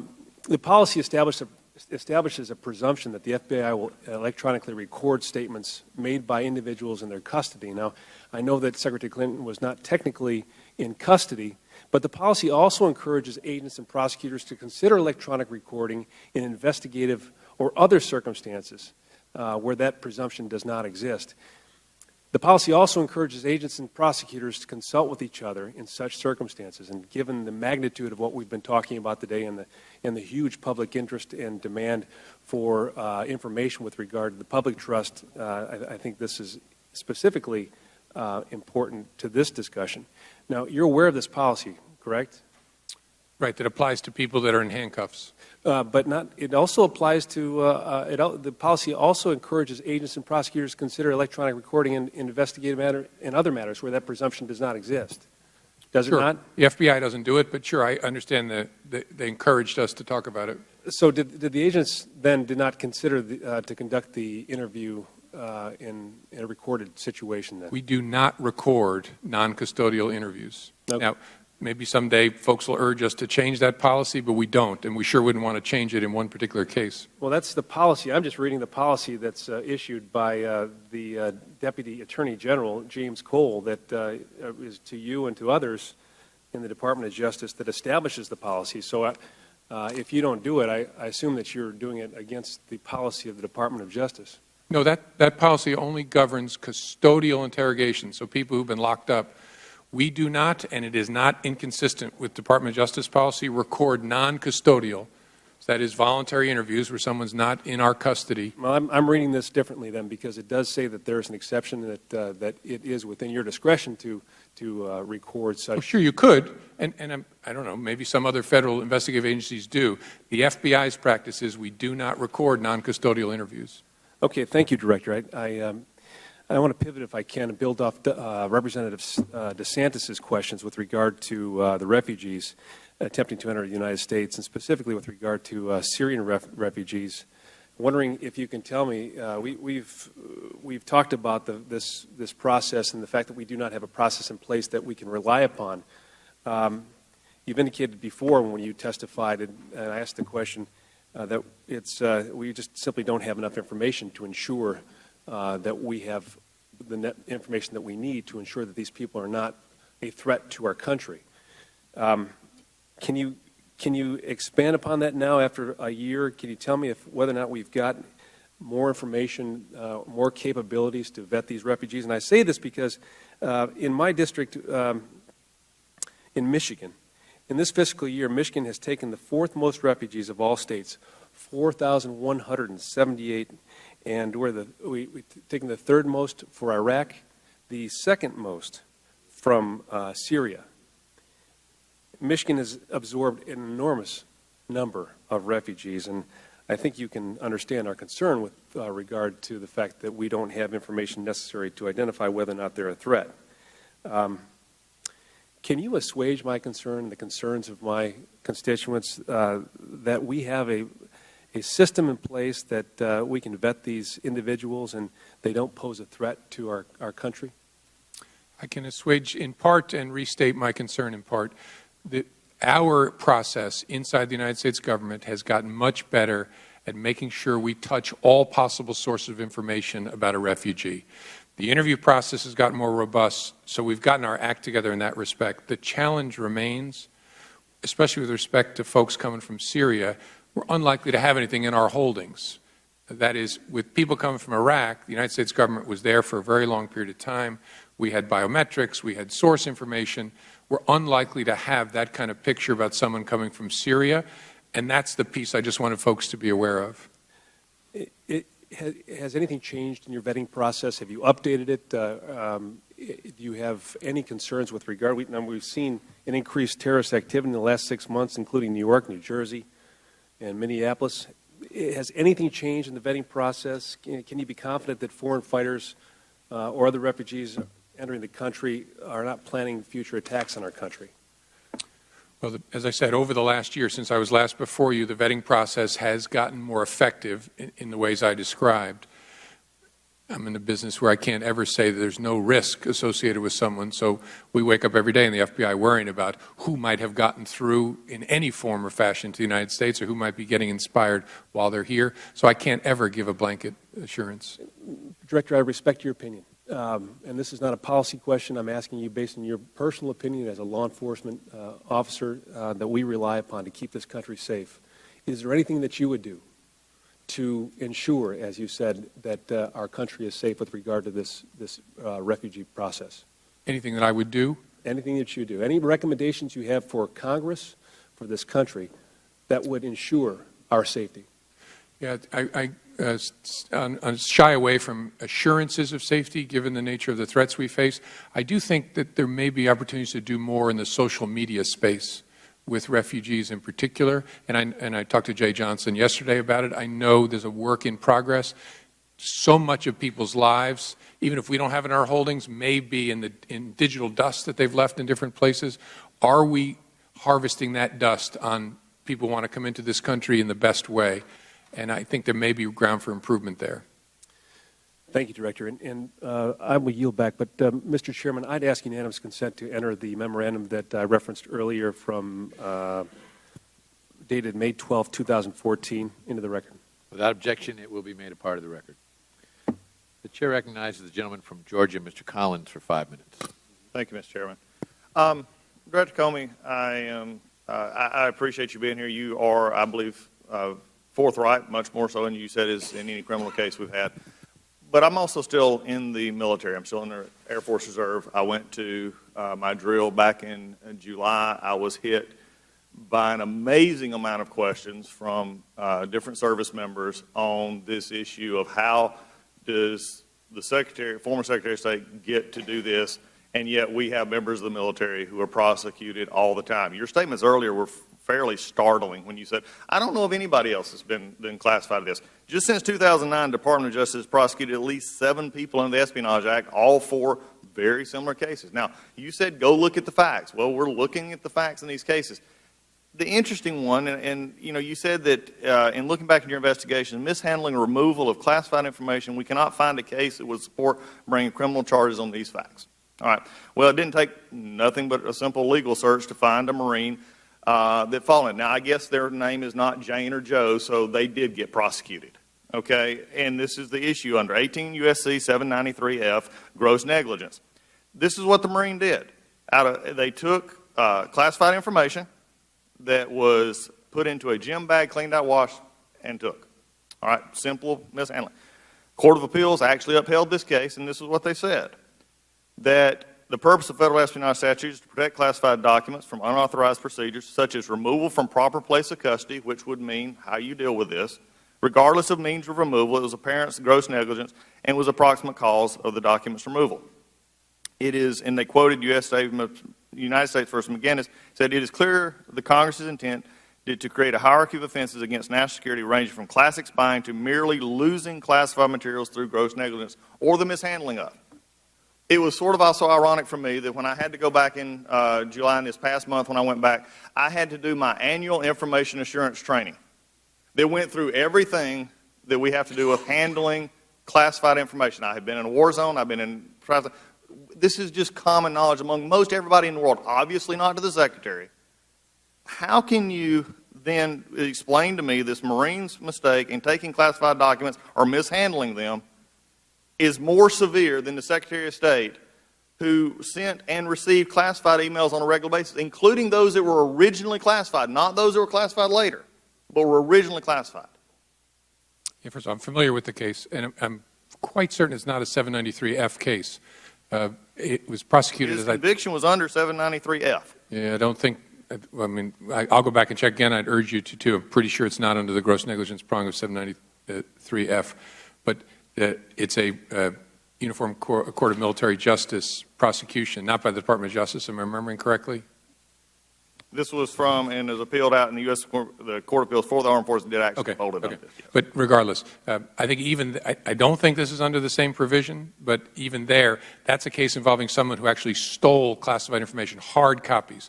What people need to remember, and I don't say this to make a little of it, I think it's a very serious matter. What happened here is the Secretary used an unclassified email system, her personal system, to conduct her business. And let's just stop right there. That in and of itself, and I understand this, Dr. Comey, we've been through, you've been through a lot of questions. I apologize. But let's just come back to the basics here. We're trying to parse that I didn't have such a Sandy Berger or all these others who've been prosecuted. They took a hard copy. In today's society, and even understanding if you go through any information assurance class, anything else, they tell you it cannot be on a personal laptop. In fact, there was another chief petty officer who had classified information on a personal computer. It went back and forth to war zone. That is not physical documents. It's on a, to parse words like that is why the American people are fed up. They're fed up with the IRS commissioner when he does it. They're fed up here. I'm not attacking your, I think you're one of the more upright people I've met. I think you just blew it. I think the Attorney General blew it. I shared this with her. And I think when we come to this thing, there's no other way that you can say that there's no others that resemble this. As a lawyer, you're taught all the time to take facts and put them, they may not be exact, but they fit under the law. You can't, I mean, so I guess maybe I'm going to change the question because we're going to go down to a dead end. You're going to say it wasn't. But let me ask you this. I want to change questions. Do you honestly believe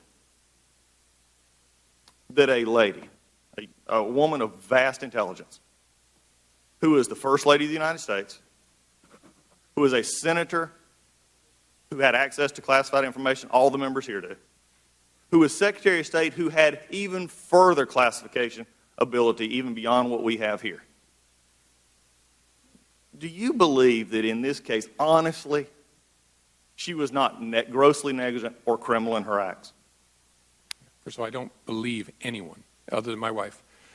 My question is, what evidence do I have to establish that state of mind? And I don't believe I have evidence to establish it beyond a reasonable doubt. Then really what we're saying here is this. Is she is, and this is in essence what you're saying. You said, I can't prove it, and I understand. There's a lot of folks out there in the law that, they come to us all the time. I'm an attorney as well, and they come to us and say, it's not what we know, it's not what we think, it's what we can prove. I get it. But here's the problem with this, and this is the person who's asking to lead this country. If she can hide behind this and gleefully get approval from the FBI through an investigation, which has been covered here thoroughly, then I just do not understand. She is either the most arrogant, which probably so, or the most insanely naive person we've ever met. Because when I actually show evidences of basically the same thing, which you can take facts and correlate to law, this is why the armed forces right now have the new term called the Clinton defense. I didn't know. I didn't mean to. It's on my. It's the Clinton defense. With questions like this, Director, we have given the ability now to where nobody takes this seriously. And this is why people are upset. When it was originally classified, she can tell all the stories she wants. She can have the backup from you that no prosecutor, which is, again, amazing to me, that a law enforcement would tell the prosecutor. Because how many times I've been on both sides of this, where the law enforcement agent said, I'm not sure we have a case here, but when the prosecutor looks at it, the prosecutor says, yeah, there's a case here. I don't really, frankly, no offense, care what, if I'm prosecuting, what the law enforcement officer, if I can see the case and I can make it, that's my job, not yours.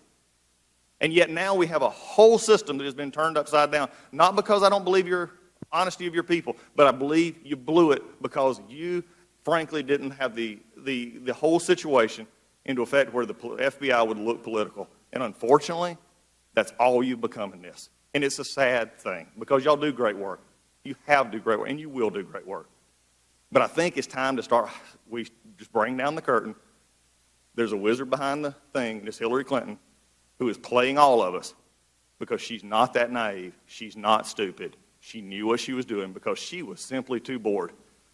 If she, God forbid, gets into 1600 Pennsylvania Avenue and just gets bored with the process, then God help us all. Mr. Chairman, I yield back. Mr. Chairman, there's only two. The Director is permitted to respond. Yeah. Two pieces of that I need to respond to. First, you said hiding behind something. This case was investigated by a group of professionals. So if I blew it, they blew it too. Career FBI agents, the very best we have, were put on this case, and career analysts. We are a team. No one hid behind anything. American citizens should insist that we bring criminal charges if we're able to investigate and produce evidence beyond reasonable doubt to charge somebody. That should be true whether you're investigating me or you or Joe Smith on the street. That's the way this case was done. It's about evidence. And the rest of it I'll let go. Mr. Chairman, I will, and I apologize if you're asking just to comment. I'm not, this is the problem, though. When you take it as a whole, it's been set up here, this is a unique case. You've talked about it being a unique case. Director, this is a unique case because I truly, and I don't think you convinced hardly anybody except your own group, I don't think you ever said they couldn't blow it. They blew it. Anybody else would have been prosecuted under this. In my humble opinion, You're just wrong. You say You're just no. wrong. We'll just have to agree to disagree. Well, unfortunately, there's a lot to disagree on this. Thank you, Mr. Chairman. Time of the gentleman has expired. The gentleman from Idaho, Mr. Labrador, is recognized for 5 minutes. Thank you, Mr. Chairman. Director Comey, I've always appreciated your testimony before this committee, and I respect the work that you do for the FBI. When you made your recommendations to the Department of Justice to not prosecute Hillary Clinton, I actually disagreed with your decision, but I appreciated your candor in explaining to the American people and to us those recommendations. Since that decision, I continue to view you as honorable and a strong leader for the critical federal agency. In fact, I did 20 town hall meetings over the recess, and I was lambasted at every one of them. In fact, I think I lost votes because I defended your integrity at every one of those town hall meetings. And I told them why, even though I disagreed with your conclusions, I thought you came to it from an honorable place. However, as more information has come to light, I question the thoroughness, and I'm not questioning your integrity, but the thoroughness and the scope of the FBI's investigation. In the past week, we have learned of the grants of immunity to several key witnesses in the Clinton investigation, including Hillary Clinton's former chief of staff and one of the individuals responsible for setting up her server. I'm really disappointed by this revelation and confused as to why these immunity grants were necessary and appropriate given the circumstances. It appears to me that the FBI was very early in this investigation too willing to strike deals and ensure that top officials could never be prosecuted for their role in what we now know was a massive breach of national security protocol. We have a duty to ensure that our FBI is still in the business of investigating criminal activity. So at what point in the investigation was Cheryl Mills offered immunity?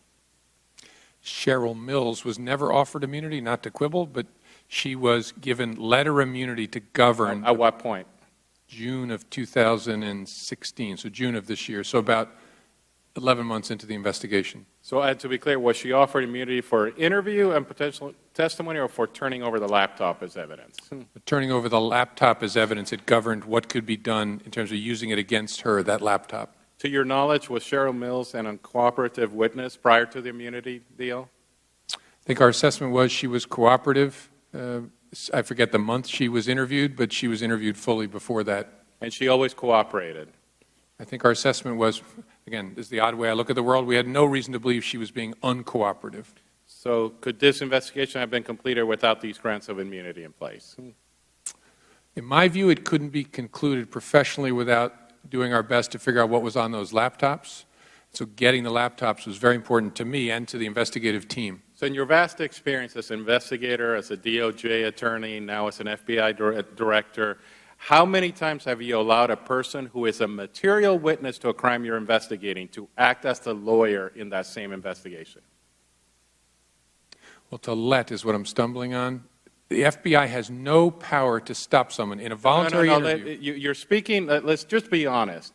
The FBI allowed Cheryl Mills to act as the attorney in a case that she was a material witness? How many times have you done that? In the same sense that I'm allowing you to question me. How many times have you done that? I can't stop you from questioning. How many times have you done that prior?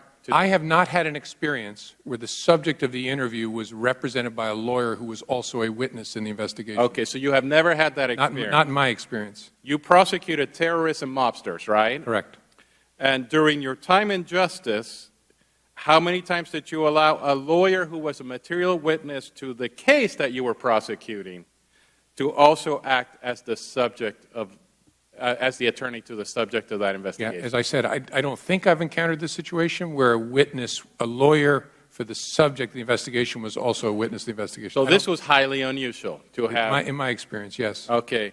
In your answer to Chairman Chaffetz, you indicated that you had no reason to disbelieve Paul Gambetta when he told you that he erased a hard drive on his own. Is that correct? Correct. However, in the exchange on Reddit, he said, I need to strip out a VIP's email address from a bunch of archived email. Basically, they don't want the VIP's email address exposed to anyone. Those two statements are not consistent. How can you say that he was truthful when he told you nobody told him to act this way, but yet you saw this Reddit account that says where they told him that he needed to act in this way? I think the assessment of the investigative team is those are about two different subjects. One is a year before, in the summer of 2014, about how to produce emails and whether there's a way to remove or mask the actual email address, the HRC, whatever it is, .com. And the other is about actually deleting the content of those emails sitting on the server.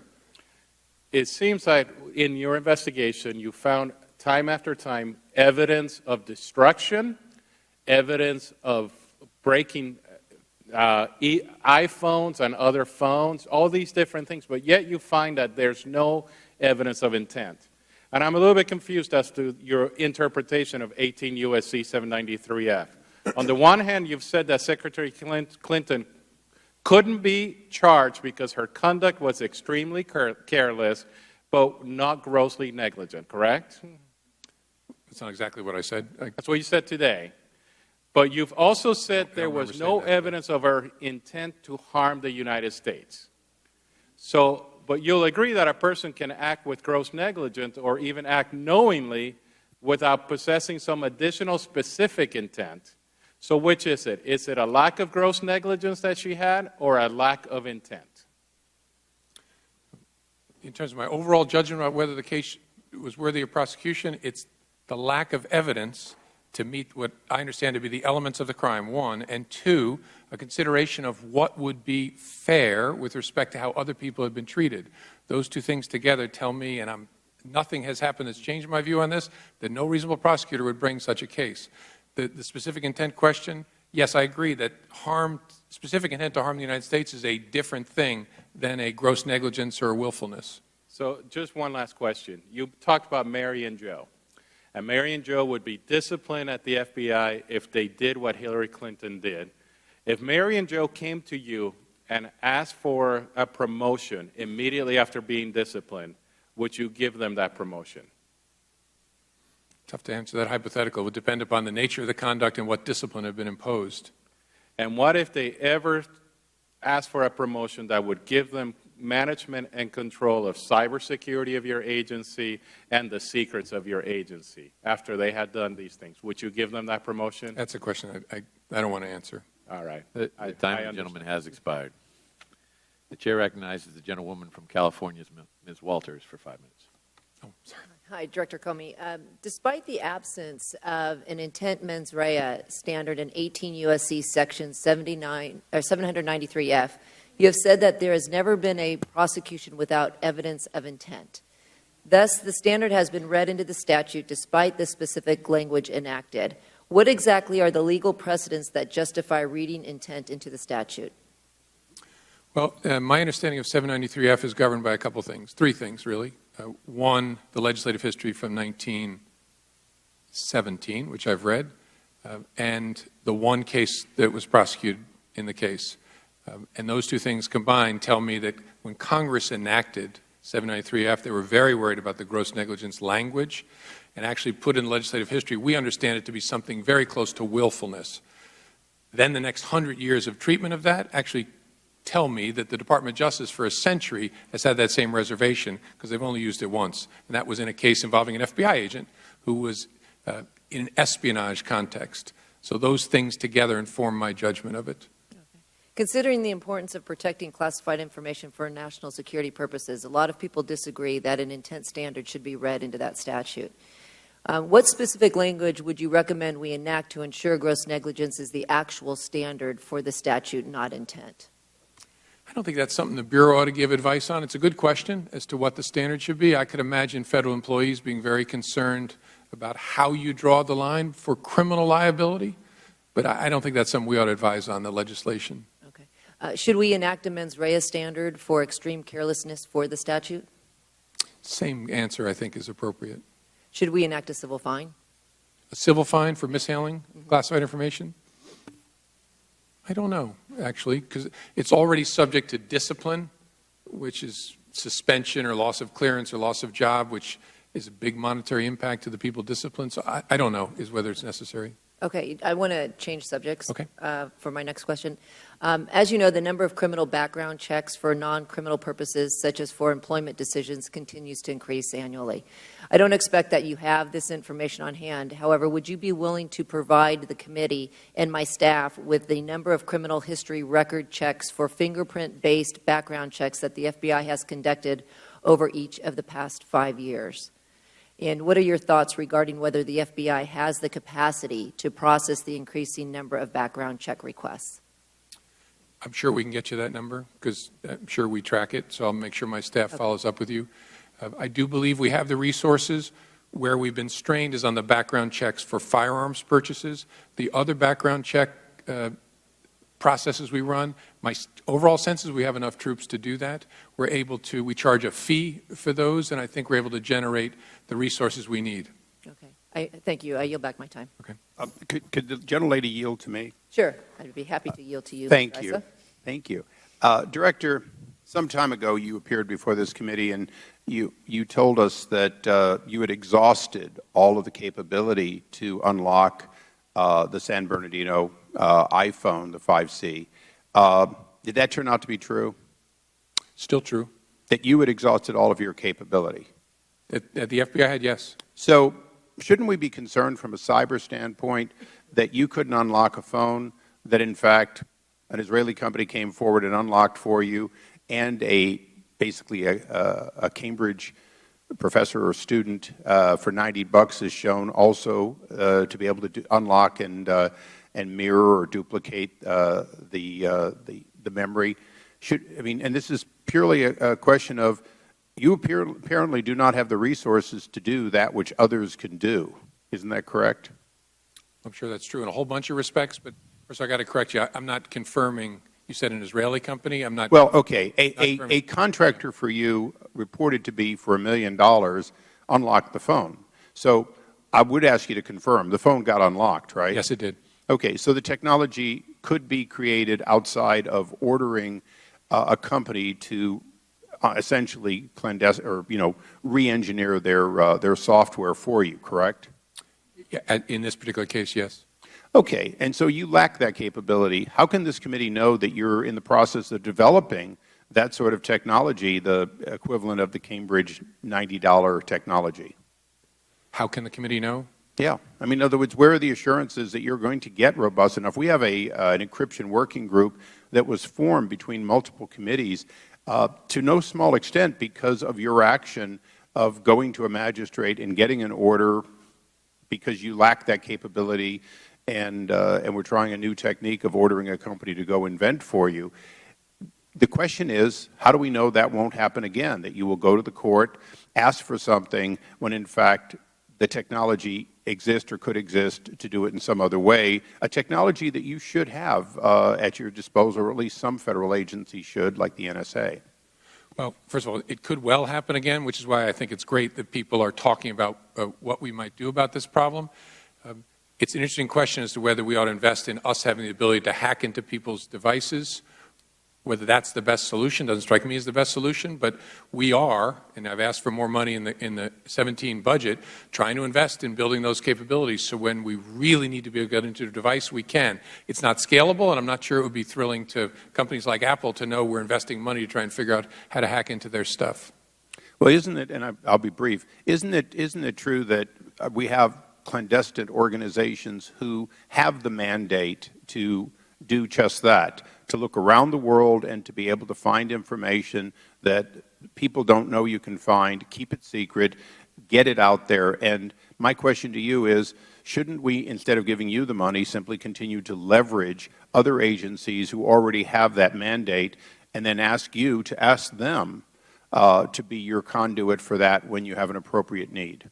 And that's a reasonable question. It may be part of the solution. Real challenges in using those kinds of techniques in the bulk of our work because it becomes public and exposed. But that has to be an important part of the conversation. Thank you. Yield back. The chair recognizes the gentleman from Arizona, Mr. Franks, for 5 minutes. Thank you, Mr. Chairman, and thank you for being here, Director Comey. Director Comey, the last thing I want to do is to lecture you on anything related to the law, because I think you've given your whole life to that effort. And I guess in the face of so many things already having been said here and asked, that all I can do is to try to sort of associate this in a reference of why there is a rule of law. You know, we had that little unpleasantness in the late 1770s with England over this rule of law, because we realized there's really only two main ways to govern, and that is by the rule of men or the rule of law. And sometimes it's important for all of us just to kind of reconnect what this whole enterprise of America is all about. And I, again, don't seek to lecture you in that regard. And I know, and you have to forgive me for being a Republican partisan here, because I am very biased in this case. But I know that when you interviewed Mrs. Clinton, you were up against someone that really should have an earned doctorate of duplicity and deception hanging on her wall. I don't know that you probably could have interviewed a more gifted prevaricator. So I know you were up against the best. But having said that, when I read the law here that I know so many have already referenced, I think maybe that's the best way for me to do that. 18 U.S.C. 1924 provides that any federal official who, quote, becomes possessed of documents or materials containing classified information of the United States and knowingly removes such documents or materials without authority and with the intent to retain such documents or materials at an unauthorized location shall be fined under this title or imprisoned for not more than 1 year or both. Now, I didn't miss one word there. It does not require, that section does not require an intent to profit. It doesn't require harm to the United States or otherwise to act in any manner disloyal to the United States. It only requires intent to retain classified documents at an unauthorized location. And I believe, sir, in all sincerity to you, person to person, I believe that some of your comments reflected that that's what occurred. Over the last several months, I believe that's the case. And so I have to, it's my job to ask you again, why the simple clarity of that law was not applied in this case, because the implications here are so profound for your children and mine, for this country. They are so profound. And I again, I don't envy your job, but I want to give you the remainder of the time to help me understand why a law like this, that any law school graduate, if we can't apply this one in this case, how in God's name can we apply it in any case in the world why is it even written?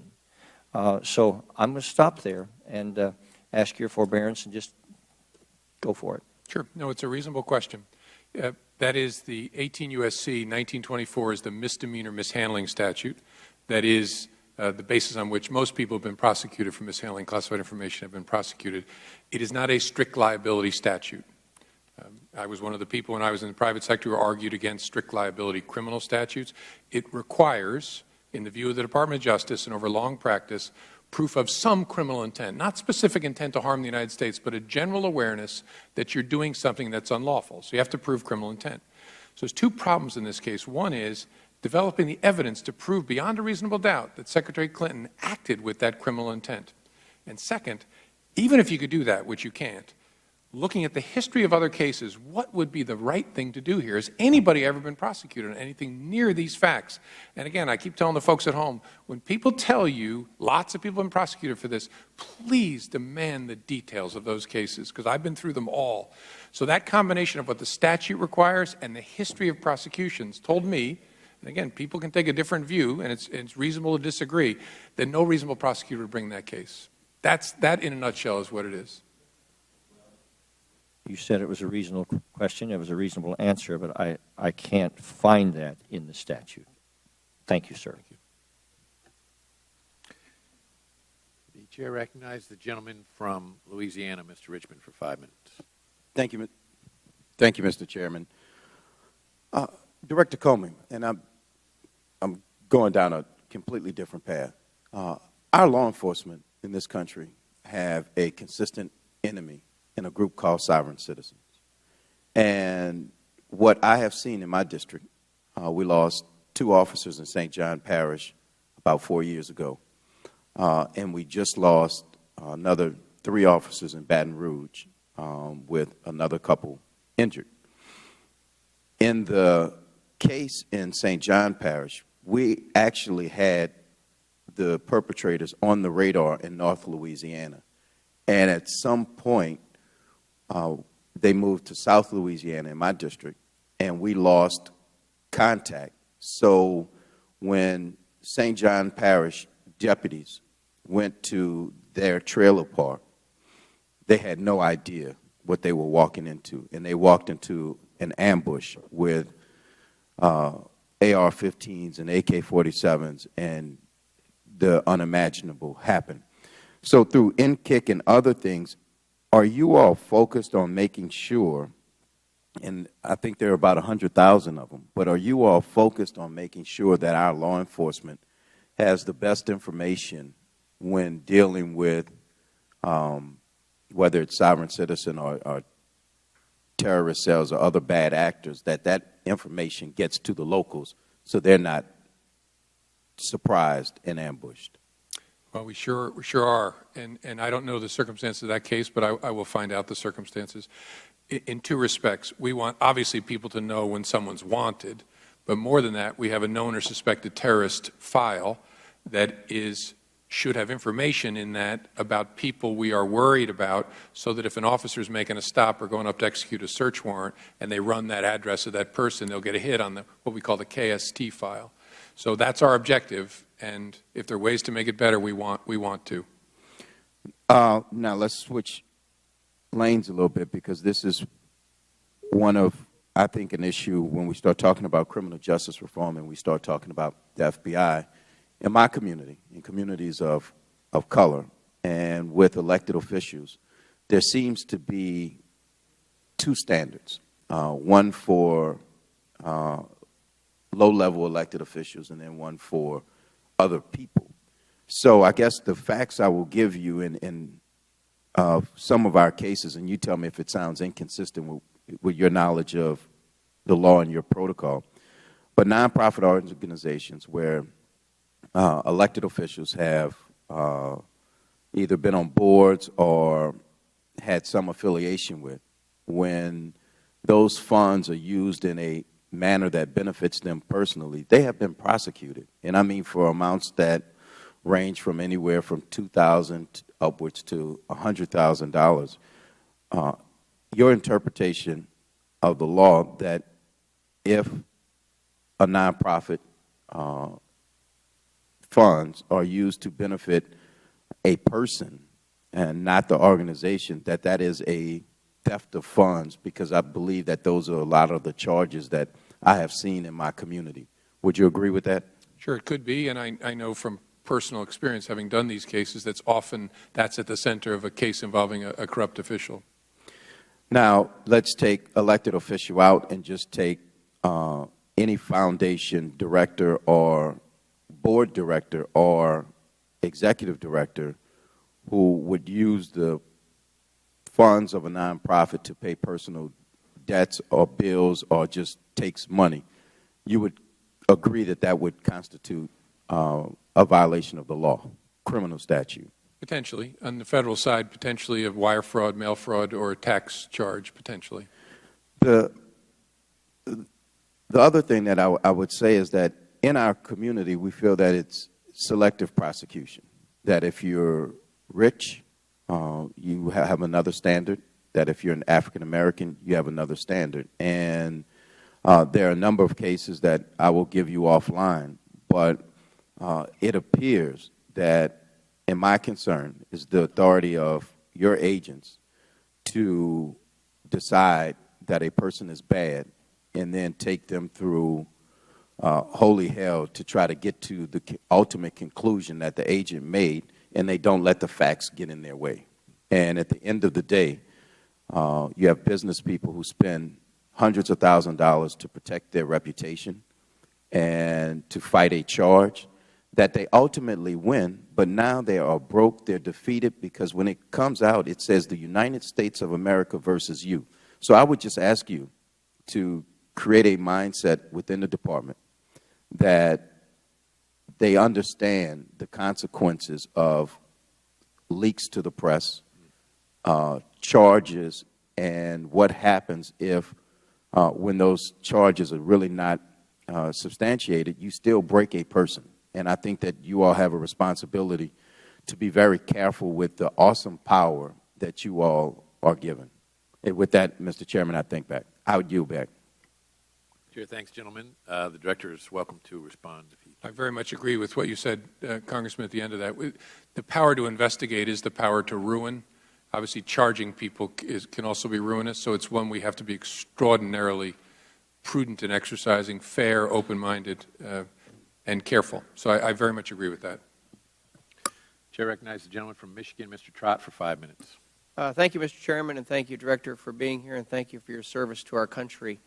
When you made your statement at the press conference on July 5th, you said, "I have not coordinated or reviewed this statement in any way with the Department of Justice or any part of government. They do not know what I'm about to say." I have no reason to question your integrity, but is there any chance that someone working in your office or as part of this investigation knew what you're going to decide and recommend, and maybe told one of the Attorney General's staff what was about to happen on July 5th? Yeah, look, anything's possible. I think I'd be willing to bet my life that didn't happen, just because I know my folks. So here's why I ask. The facts give me pause. Investigation started in July of 15. Many of us in Congress, including myself, suggested that the Attorney General should recuse herself because of her friendship with the Clintons and because of her desire to continue on as Attorney General in the Clinton administration. Then she had the fortuitous meeting on the airplane with former President Clinton on June 30th. Then on July 2nd, give or take, she came out and said, I've created an appearance of impropriety, and so I'm going to just follow whatever the FBI director's recommendation is. And then 3 days later, you had your press conference. And in your press conference, you said, in our system of justice, the prosecutors make the decisions about what charges are appropriate based on the evidence. That's not what happened in this case. Ultimately, you made the decision. Isn't that what happened? Well, look, I made public my recommendation. The decision to decline the case was made at the Justice Department. But before you had that press conference, you knew, based on the Attorney General's public comments, that she was going to follow whatever you recommended. So ultimately, you made the decision in this case as to whether or not charges should be filed against Secretary Clinton. Isn't that the reality of what happened? I think that's a fair characterization. The only thing I'd add to that is I think she said, I don't remember exactly, that she would defer to the FBI and the career prosecutors at the Department of Justice. But look, I knew that once I made public the FBI's view that this wasn't a prosecutable case, that there was virtually zero chance that the Department of Justice was going to go in a different direction. But part of my decision was based on my prediction that there was no way the Department of Justice would prosecute on these facts in any event. So I think your characterization is fair, but I just wanted to add that color to it. But you can see how some of us would look at the dates and the facts leading up to your press conference and think, okay, for a year we've been suggesting she's not the appropriate person to make the ultimate decision as to whether charges should be filed. She won't recuse herself, and then 3 days before you come out with your recommendation, which she's already said she's going to follow, she basically decides to recuse herself. Those facts give me pause. Yeah, I get why folks would ask about that, but I actually think there are 2 dates that matter. I think, but what generated that was the controversy around her meeting with President Clinton, not the interview with Secretary Clinton. That's a whole other discussion. So let's talk about Cheryl Mills. So you've said earlier today that it really wasn't up to you to weigh in on whether there's a conflict for Ms. Mills to act as Secretary Clinton's lawyer in the interview. But again, you're kind of taking your attorney hat on and off whenever it's convenient. You decided that at the beginning of that interview it wasn't appropriate for you to weigh in as a lawyer suggesting there was a conflict, but then again, your recommendation is ultimately, as a lawyer, what's being done in this case. You see a little bit of inconsistency there, or no? No, I see the point about the look, I would rather not have an attorney hat on at any time. I put it on because I thought that was what was necessary at the conclusion of this investigation. But I stand by that. The agents of the FBI, it's not to them to try and kick out someone's lawyer. What would have happened if you had said, Ms. Mills, because of the history here, you can't be in this interview? I don't know. I don't know. Could you have said that to her? I guess you could. It would be well outside our normal role. So a number of times today you've said there really is no double standard. And so now I'm just asking you as a citizen, and not even in your capacity as Director of FBI, can you sort of see why a lot of Americans are bothered by a perceived double standard? Because if any of the gentlemen sitting behind you this morning, I assume were with the department, had done some of the things Ms. Clinton did and told some of the lies that she told, you said in your statement that this is not to suggest under similar circumstances there wouldn't be consequences. In fact, they'd be subjected to administrative sanctions. And now we have an election going on where she's seeking a pretty big promotion. So maybe your point is she wouldn't be charged under similar facts, but can you sort of see why so many people are bothered by the facts in this case, given that really nothing happened to her and now she's running for President of the United States? I mean, can you see the optics on that are troubling? Oh, I totally get that. That's one of the reasons I'm trying to answer as many questions as I can, because I get that question.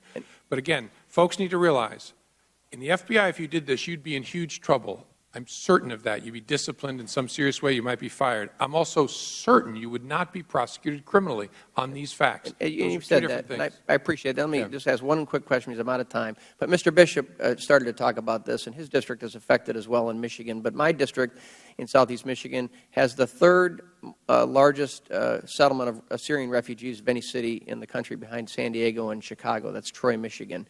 And you said last fall in front of a Homeland Security Committee hearing that you really didn't have the data to properly vet the Syrian refugees that are trying to come in. And you said that again this morning. But, last weekend I'm at a grocery store and a Starbucks, and 2 different constituents walked up to me and said, can't you stop the President's resettlement of Syrian refugees into Troy, Michigan? We're all afraid. And they're based on largely your comment that we don't have the database to really vet these folks. Anything I can tell the folks back in Michigan that we're doing other than all I say now is we just have to wait for a new president because this president has increased the number of refugees by 60% and 30% year over year the last 2 years. We just have to wait for a new president. I'd like to be able to say the FBI is doing something different than they were doing last year when you made those comments. Well, as I said earlier, they can know that we are, if there is a whiff about this person, somewhere in the U.S. government's vast holdings, we will find it. And the second thing they can know is if we get a whiff about somebody once they're in, we're going to cover that in a pretty tight way. What I can't promise people is that if I can't query what's not in our holdings. That's the only reservation I offer to people. Thank you, sir. I yield back. Well, Director Comey, during questioning earlier, there was a dispute that arose over the contents of one or more of the immunity letters that were issued, particularly with regard to the issue of whether or not it contained immunity for destroying documents, emails. The individual who was questioning you about that was former Chairman Issa of the Oversight and Government Reform Committee. and I want him to be able to clarify, because we have contacted the Department of Justice and asked them to read the immunity letters to us. So the gentleman is recognized briefly. Thank you, Mr. Chairman. I'll try to be very brief. Under the immunity agreement with one or more individuals, we'll use Cheryl Mills as clearly one of the individuals. She negotiated a very, very good deal from what we can discover.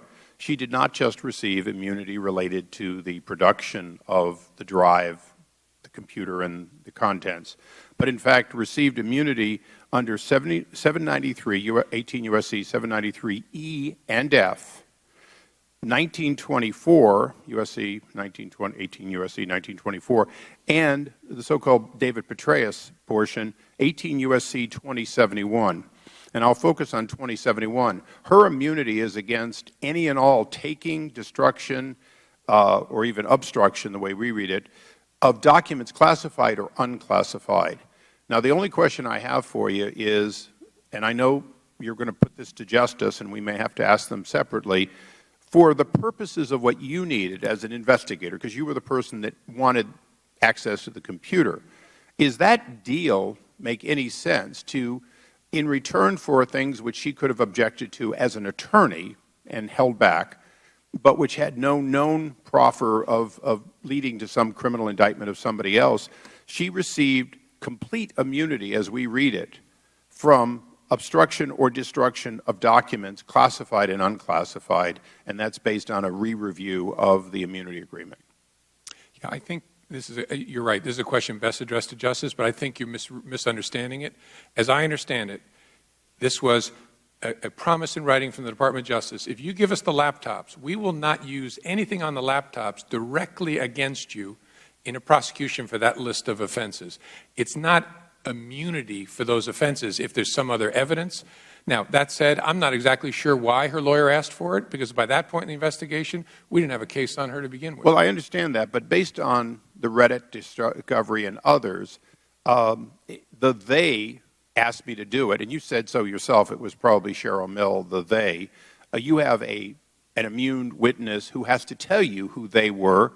If they were told me to delete, and that's Cheryl Mills, then in fact you have evidence from an immune witness of a crime perpetrated by Cheryl Mills, the ordering of the destruction of any document classified or unclassified, which clearly she seems to have done. But she wouldn't be protected from that. If we developed evidence that she had obstructed justice in some fashion, all she's protected from is we can't use as evidence something that's on the laptop she gave us. We can still prosecute her. Right. So the information put into the record today, which included these Reddit discoveries, show that there is a they who asked to have the destruction of information under 18 U.S.C. 2071. If she doesn't have immunity for that order, she could, and by definition should be charged, because ordering somebody else to destroy something as an attorney well after there were subpoenas in place that were very specific, that's clearly a willful act, isn't it? Mr. Chairman, would you yield? Of course. Your line of questioning, first let me show my cards. I believe that Cheryl Mills has an impeccable character, as my line of questioning suggested that Director Comey and his staff have impeccable character. But my good friend, there's immunity given. I don't think this applies to Ms. Mills, and I looked at the sections that you're speaking of. If you take local criminal and state actions given to the worst of characters for a variety of reasons, that was not the reason given to Ms. Mills.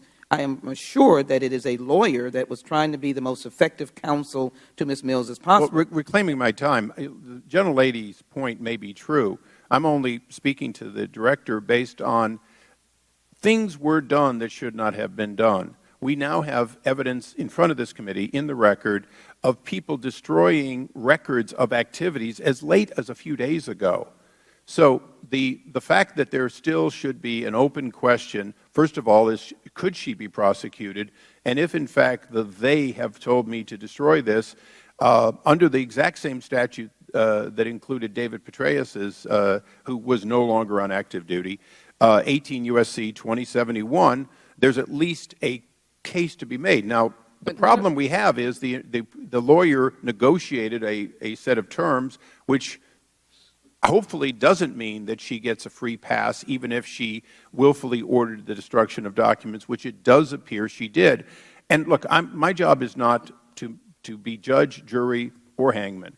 My job is to look at what's been presented to us, ask the highest law enforcement officer in the land to, in fact, look into it, because it does appear right. as though it is there. A brief yield, my good friend. Of course. Certainly, we have an oversight responsibility of the director. I think he's been very forthright. But none of the actions of destruction can be attributed. I don't think we have anything in evidence to suggest that Ms. Mills contributed to the dictating or directing. Well, the gentlelady may not have been. Destruction. The gentlelady may not have been here. We can't speculate here. The gentlelady may not have been here at the time, but the director himself, when asked who would they would have been in that order to destroy, at least said it probably was or likely could have been Cheryl Mills. We're not saying it is. What we're saying is you have an immune witness. The gentleman will suspend. Of course. The purpose of this was to set the record straight as to what the content of the document was. That has been accomplished, and the debate will continue on. But it will continue on outside of this hearing room. And I would only ask, speculate. And I would only ask that the director be able to review those documents at Justice and follow up with the committee. Would be very helpful to all of us. I thank the chairman. The director has answered in the affirmative that he will do that. Yes, we'll follow up. First of all, I want to thank Director Comey. We didn't make 4 hours and 40 minutes, but we did almost make 4 hours, and I know you have been generous with your time. However, I will also say that I think a lot of the questions here indicate a great deal of concern about the manner in which this investigation was conducted, how the conclusions were drawn, and the close proximity to that, and the meeting of the Attorney General with former President Clinton on a tarmac. At the same time, she then said, well, I'm going to recuse myself, and then shortly after that, you took over and announced your conclusions in this case, which are hotly disputed, as you can tell. The committee and the Oversight and Government Reform Committee have referred to the United States Attorney for the Eastern District of for the District of Columbia, referral based upon her testimony before the Select Committee on Benghazi, suggesting that your statement at your press conference and your testimony before the Oversight and Government Reform Committee very clearly contradicted a number of statements she made under oath before that committee. And I want to stress to you how important I think it is that we made that referral for the purpose of making sure that no one is above the law. And in many cases regarding investigations, it is not just the underlying actions that are important, but they are the efforts of people to cover those up through perjury, through obstruction of justice, through destruction of documents. And so I would ask that this matter be taken very, very seriously as you pursue whatever actions the Department chooses to take, making sure that no one is above the law. Thank you, sir. With that, concludes today's hearing, and I thank our distinguished witnesses for attending. Without objection, all members will have 5 legislative days to submit additional written questions for the witness or additional materials for the record, and the hearing is adjourned.